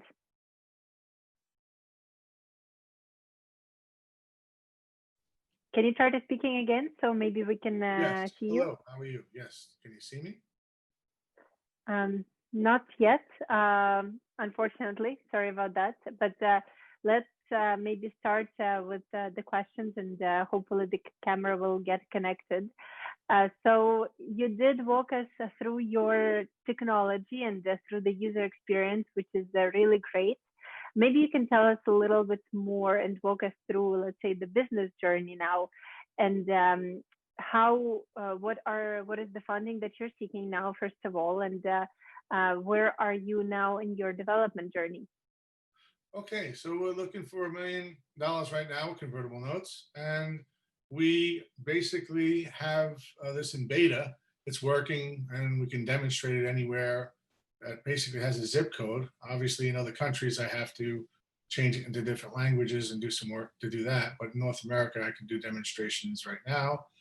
As far as the business model, we have like 7 different revenue streams. The freemium, in-app purchases, collect ad revenue, merchant affiliate coupons, collecting big data, e-commerce, and licensing agreements with brand ambassadors in other countries. Well, very exciting. So when do you plan to actually launch the product to the market, and what will be for you the first steps in terms of your marketing and commercialization strategy? We're looking to launch in the spring of 2021, and we're looking to launch at colleges, just like Facebook did, to accumulate the first downloads. They went to colleges. I think we have an easier presentation than they did when they started, because we're going to be doing treasure hunts and letting people know they can win, cash and prizes, and just have to download the app. So we believe that a lot of downloads will happen through that. And also we're going to partner with, Instagram influencers to do treasure hunts and to do giveaways to reach their, engaged users. So do you already have some clients lined up, or you're talking to some people? Because I can imagine that various brands can be a large part of what you're doing. So maybe you can tell us a little bit more about that. Yeah, I mean, brands get interested when you have data and you have users, right? So we have to get the users first. But I do have a connection with someone who has over 100 million viewers on their television network that wants to do like a reality show with this in South Africa. So we could reach a lot of downloads and users and data, and then we can engage with brands to send them in their direction through treasure hunt points and or merchant affiliate coupons, which we have that software in our app already. So we have a question about the app, whether it is possible to play as a team and actually enjoy it as a team activity. Yes, you can, but we as far as team activity, you can all be in the same car, working together to win the treasure. It can be modified, but we try to stay away from a social media platform because all of the policing that's necessary to keep it a safe platform. So this is just a chance to win an exchange for people's data. It's not, a social media platform. And what are some of the examples of the prizes that at least you're going to put on the platform once it launches in the spring? Well, what's really exciting is we have the ability, to do the freemium model, which people can upgrade and everything, and then we can give prizes and rewards up to $10,000. But when we're going into the bigger prizes, legally we're allowed to charge to go into the treasure hunt because it's a game of skill, not a game of chance. So we could give away cars, we could give away big prizes, and it'll all be covered through the entry of the users. And could you give us examples of the pricing that you want to install? The pricing? The pricing, yes, exactly. So what would it cost for the customer to join? Oh, it's free, but there's upgrades. It has the freemium model. And, we also have in-app purchases. If you get, the trivia questions wrong, you have to wait 8 minutes until you get, a new set of questions, or you can pay for a clue. So it's like Pokemon Go in that there's pain points in the game, in the treasure hunt, that encourages in-app purchases. Okay, got it. On my mind, and it just slipped me. Sorry about that. So also in terms of, when you're enrolling the app, I imagine it can be used anywhere around the world, or are you still going to be limited to the US in the beginning? No, actually it works. We've done tests in, Venezuela, the Netherlands. It'll work basically anywhere that has a zip code system. So it's like Pokemon Go. It only takes us 7 to 10 minutes to program a treasure hunt anywhere in the world. The only holdups on going into other countries are, again, the language translation and different font changes and stuff like that. The questions have to be geared towards that culture, the trivia questions. So it takes a little bit of work, but we're capable to launch anywhere where there's a zip code. Yeah, of course. And how does it actually work for, let's say, to create this treasure hunt and to place the treasure? How is it kind of completely random. The treasure is placed somewhere in the surrounding of the person, because, you know, it can happen. What if it's placed, you know, in the neighbor's living room or bedroom? How do you determine where the treasure is placed? Well, the treasure doesn't go into inside buildings; it's outside. Okay. We have another feature that we're going to do down the line where you can do it inside buildings, but basically it's going to be out, you know, in parks and, you know, and different locations. And when you get to the last stop, your phone turns on and you can look around and you find a treasure chest and go up to it. It's also very safe as far as, like, if you buried money in the ground, there could be problems with people. This, you know, is safe and secure because somebody could walk right up to it and they win. There's nothing, you know, it's all secured in the phone. Okay, got it. And do you already have revenue projections that you can share with us in terms of, you know, the first month of launching the app? Well, it's a little difficult because, you know, Pokemon Go got 10 million downloads in the first week, right?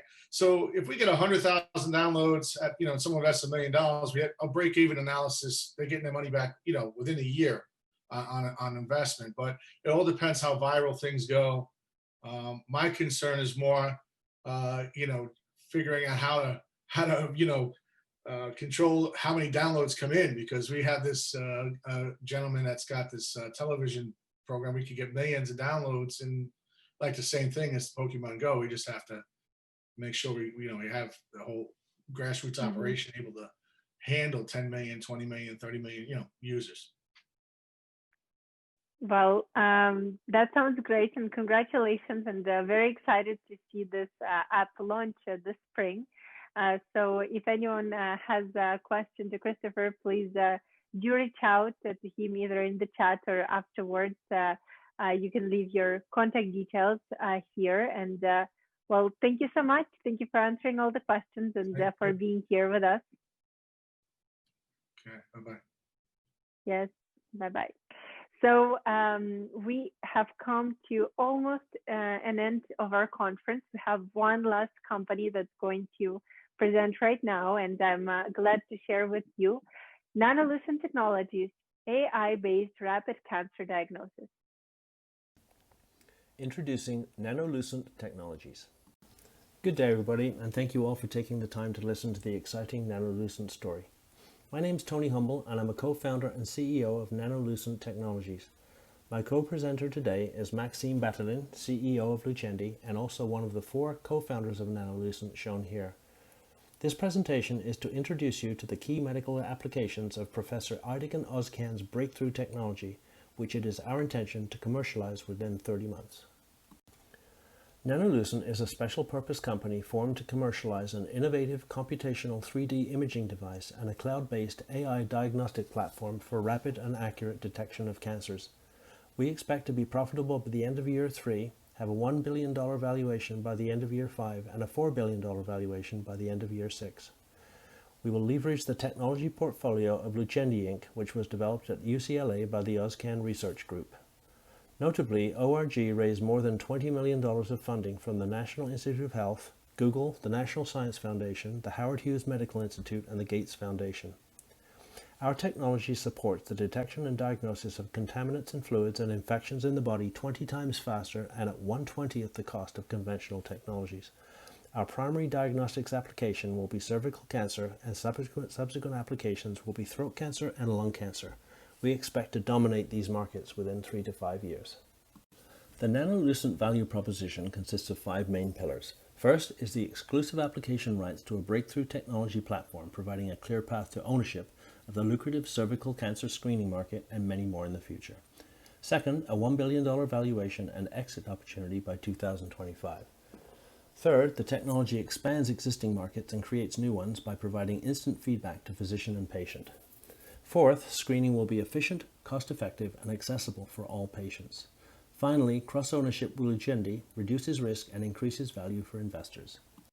As you can see here, our ask is $20 million, which will fund the development, clinical evaluation, and regulatory approval of our device and the software. It will also fund the acquisition of key intellectual property upon which our own patents will be based. The company will become profitable and self-funding by the end of 2023. Because of the difficulty of valuing the company at this stage, we are offering a GSA-secured convertible note with a 5% coupon, which will be converted at a 20% discount to valuation at the end of year 3.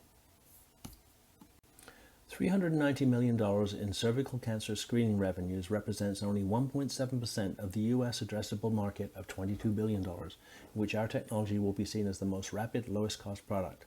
Clearly, the opportunity is much greater than our conservative projections, and because of the devastating nature of the disease, we would expect full cooperation around the globe in implementing our device with secure cloud access.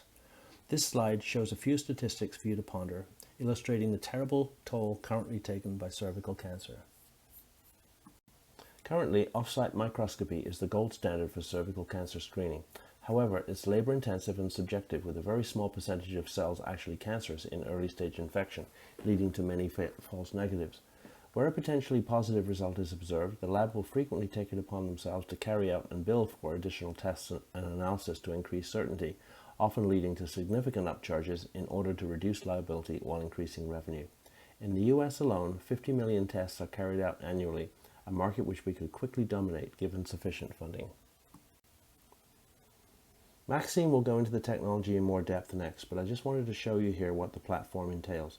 The key, of course, is the optimization of imaging, which is significantly superior to labor-intensive microscopy. Our technology automatically and accurately diagnoses and classifies malignant or pre-malignant cancerous cells in the pap smear slide. Initially, every positive result will be quickly double-checked visually by a qualified specialist at no additional cost to the patient. As you can see, the device is compact, while the field of view is much larger than in conventional optical microscopes with similar resolution. This enables automated and efficient analysis of pap smear slides. As you can see from this slide, we anticipate rapid regulatory approval and commercial rollout by year 3. Due to the nature of our technology, we will further develop an existing prototype and engage our regulatory consultants early in the process in order to minimize the regulatory lead time. So here's where the rubber meets the road. The Nanolucent solution consists of a device supporting automated high-resolution imaging of the patient sample slide and a secure and robust connection to a proprietary AI-based diagnostic service. This provides immediate diagnostic results while the patient sits in the waiting room for 20 minutes or so. Crucially, however, from an investor perspective, since there is no shipment of samples for physical examination under a microscope, a specialist in Moscow or Cape Town can just as easily get a rapid response from our system using one of our devices as one located in LA. We believe this will lead to universal acceptance of our system and a dramatic improvement in accessibility of early and frequent screening. Finally, we expect markets to increase in size not only for cervical cancer due to increased frequency, but also for lung cancer and throat cancer screening because of significantly improved accessibility. Lucenti Inc. is a Nanolucent IP and technology partner. Lucenti was founded in 2016 and is currently located in Los Angeles, California, developing cutting-edge AI-enabled smart measurement systems. The birthplace of Lucenti's technology and its core team is the UCLA Oskan Research Group, which is directed by Professor Aidegan Oskan, Lucenti's co-founder. Oskan Research Group is the global leader in biophotonics innovations, whose work has been recognized and supported over the years by many government agencies, foundations, and key industry. Lucenti's focus is on commercializing holographic technology platform that redefines microscopic imaging by offering a more powerful and cost-effective solution across many application segments, with a combined market estimated at over $1 trillion. Lucenti technology is based on a portfolio created at UCLA over the past decade, attracting over $20 million in R&D funding. Furthermore, Lucenti recently raised over $3.5 million of non-diluting funding in support of further development of proprietary technology towards commercial products. Lucenti technology has been validated via developed prototypes and leading peer-reviewed publications. The core components of Lucenti technology platform include holographic imaging device hardware and deep learning algorithms for rapid data processing and characterization. There are many advantages of Lucenti's holographic technology over conventional microscopy techniques, and in general it offers at least 20x improvement in performance with more than 20x reduction in overall costs. One of the products under development with Lucenti's platform is SPA, which is a holographic microscope for analysis of samples loaded via conventional slides or chambers. With support from NIH, we have been developing SPA over the last 3 years, and this platform is currently in preclinical trials. SPA is a multi-purpose platform, and we plan to leverage a version of it as one of the early prototypes for a Nanolucent device to image pap smears. AccuSense is another system developed based on Lucendi's holographic platform. AccuSense is an automated high-throughput device for characterizing microparticles in flowing liquids. Such devices are often referred to as imaging flow cytometers. AccuSense is widely applicable and is easy to adapt for new market applications. Currently, we are working with government agencies and industry partners to develop versions of AccuSense for optimizing processes in aquaculture and algae, bioproducts industries, for identifying dangerous microorganisms and characterizing particulate matter and microplastics in water. AccuSense prototypes have been extensively evaluated in field and demonstrated to significantly outperform existing approaches and techniques. At this moment, Lucendi team is finalizing design and plans to deliver the product to initial customers in Q1 of 2021. Lucendi's portfolio includes other technologies that have been demonstrated in laboratory conditions and will be available for future commercialization. Some examples of these technologies include deep learning enhanced rapid heads-up display innovations for high-resolution content projection with applications in automotive, marketing, and entertainment industries. Our technology has also been demonstrated to be capable of rapid identification of rare cells, such as circulating tumor cells. This will be a significant breakthrough, as the only existing FDA-approved solution for this problem is extremely costly and complex to operate. So to summarize, we have a $22 billion immediately addressable market in the US, a deeply experienced management team covering all disciplines. Most importantly, we have an advanced technology platform that increases the speed of the diagnostic process by 20 times at 1/20th of the cost, resulting in significant profits. Finally, we have global reach because we don't have to physically receive samples, just a very high resolution image. We require $20 million to execute our business plan, which we believe will result in EBITDA of $412 million just 3 years after product launch. As noted earlier, this is proposed as a 3-year convertible note with a 5% coupon, with a 20% discount to valuation at maturity. Thank you once again for your interest, and Maxime and I look forward to your questions and further discussion. And we can continue our agenda as normal and jump back into the Q&A. Let's go for it. So one of the questions that I'm picking up, as a Canadian company, can you expand on support you received from the US government, NIH and NCF? Actually, although we're a Canadian company, we're basically the management company. The science company is Lucendi, which is based in the US, and as mentioned before, they've received $20 million. Or the OSCAN research group, who created the patent fence, which is 60 patent fence, did that with support from the agencies NIH and NSF in the US. Incidentally, can you toggle back and forth, because obviously Maxime is the guy who can answer. No, Tony, we can communicate together, so okay. No need to talk. Fair enough. Okay, fair enough. All right. So does that answer your question?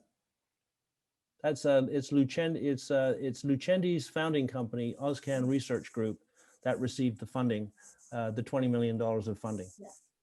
Okay, I think that's very clear.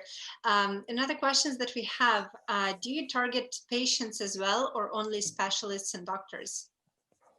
Our target market is basically the practitioners, and that would be clinics. Basically, we'd be going through OBGYN first, but the rest of the market, obviously everybody that deals with the OBGYN, including practitioners and the clinics themselves. So that's really our market. Eventually, who knows? I mean, this is sort of, how should I call it? It's a direct-to-consumer capability, but that's not our business model now. We don't know how that will turn out in the future, particularly for for example, in-home pap smear tests are becoming more and more prevalent now with with COVID. So we don't know where that market will go, but initially we'll be targeting practitioners. Well, thank you so much for the answer.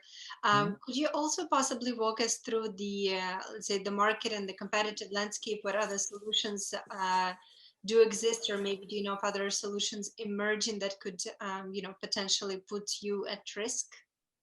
I'm going to hand that one over to Maxime, because the microscopy platform is currently used, and I think Maxime can probably directly address that. So the question is if the microscopy platform places potential patient in danger? Is that the question? Well, my question was a bit more generic, just talking about other technologies that you might see emerging and that can come into direct competition with you.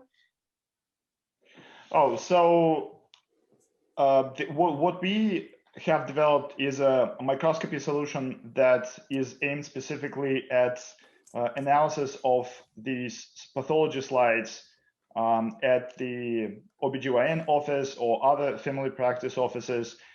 So we are not competing necessarily with solutions which are built and meant for centralized laboratories, although our system can also be augmented for that. But we believe that because we have such a favorable cost structure, we can go directly to the location where the samples are being collected and generate the business for the family offices, for doctor offices as well. And so essentially that creates an additional value, not only for us, but also for these practices. So in that regard, even though the competition exists in these centralized laboratories, but we do not compete with them directly, because essentially our business line will be slightly different. Well, great. Thank you for the answer. Could you talk a little bit more also about patents and how you plan to protect your technology moving forward? Sure. So as Tony alluded to this, one of Lucenti, so Lucenti is a technology and IP partner of Nanolucent, and one of Lucenti's co-founders is Professor Adigan Oskan, and so his group at UCLA has over 60 patents available that create a very formidable fence in this area, in the area of our background technology. Lucenti itself has access to license any patents in that portfolio, and we have already licensed one that enables us to begin developing our own IP, and that's what we are working on now. As for the Nanolucent's application specifically, this is what we plan to do as well. So we plan to use our background IP to develop new technology that we will patent together, but we also have an opportunity to license any IP necessary to further build up or increase this fence, or to venture into other applications. And so that's going to be the strategy for Nanolucent going forward. Yeah, I might just add also that because the reach of this technology is global, literally it's every woman over 21 years of age, which is every country, this calls for a very broad patent strategy, which is our plan. And how do you plan, unroll and enter those international markets? What are the risks you see that can be associated with it? Patents is one thing, but also local legislation can be another. So have you thought about that? And what would be your first steps towards going international? Yeah, absolutely. No, we'll be seeking local partners. Obviously, there's a number of issues to be addressed in each country. Every country has its own protocols, its own approval protocols, and frankly, this is so broad that we believe that the early adopters in those other countries will come to us, and we believe that we're going to be having a hard time keeping up, frankly, but that's the strategy. We'll use local partners. Got it. Well, that's a good way moving forward, definitely. We have another follow-up question from Peter regarding the funding that you received from NIH and NSF. Was that by way of SBIR grants?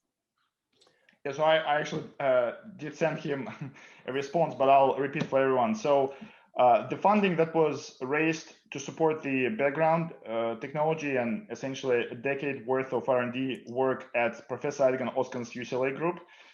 So his group at UCLA has been raising funding from a variety of sources, like any large academic group would.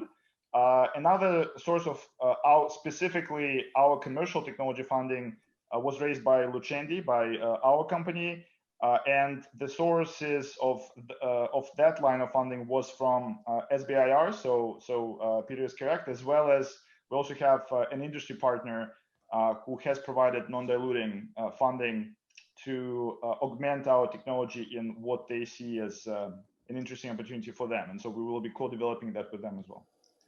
So hopefully that answers the question. Mm-hmm. Yes, I think so. Everyone, please feel free to write more questions while we have a little bit more time still with Maxime and Tony here. Do you have anything that you would like to add and to say to our audience before we wrap it up? Sure. If you don't mind, I'd like to add a couple of points. Because we didn't get to replay the summary at the end, I want to re-emphasize the fact that because of the nature of the technology, which is the actual device is essentially an encrypted gateway, right? It's not a microscope. It's an encrypted gateway that gets the sample into the cloud in a very, very high resolution format. But essentially what it does is it enables us to sell the devices anywhere in the world with complete security, and basically just provide the instructions for the physician to send prepare the sample and send it into our cloud-based system. It's a 20-minute turnaround.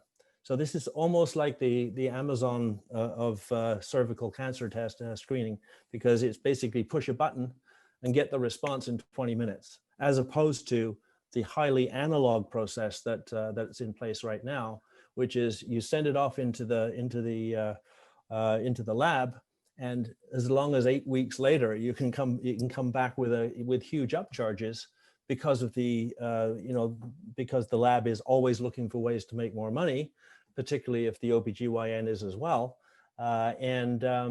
naturally they're a business. But this basically, our approach takes it right out of the hands of the lab. We are disintermediating the labs, which is a massive step forward and makes it an international application. That's sort of a key point in our business model. The key getaway. Well, thank you for that. Thank you for a great summary, and thank you for your presentation and your participation, and hopefully more questions will come in up to the conference. Looking forward to them. Thanks very much, Olga. Well, thank you, Tony. Thank you, Maxime. So this point concludes our presentation lineup and brings us to the end of our investor networking conference. I would like to thank everyone on behalf of the Startup Club team for participating and for being with us this evening for me and morning for many of our participants, as we have people here present from all across the world. So it's been really great having all of you here. Congratulations to all of the companies that presented and that participated. And I hope that everyone in the audience was able to learn something new today and discover something new and interesting, which I'm sure I did. So please feel free to exchange some more contacts in the chat. Otherwise, as I said, I would be happy to connect you also with some of our presenters in case you missed their contact details. And of course, on that note, at the Startup Club, we also want to wish you, let's say, happy holidays and good end of the year. This was our last investment conference of 2020. We'll have, of course, more to come in the next year, and we encourage you to stay in touch and get updates on our upcoming events from our website. I will put some links here in the chat. We notably have a real estate conference in January and a green tech conference coming up in February. So if you're interested, or if you know someone who might be interested to participate, please write me directly. And on this note, I would like to once again thank everyone and say goodbye for today, and see you soon.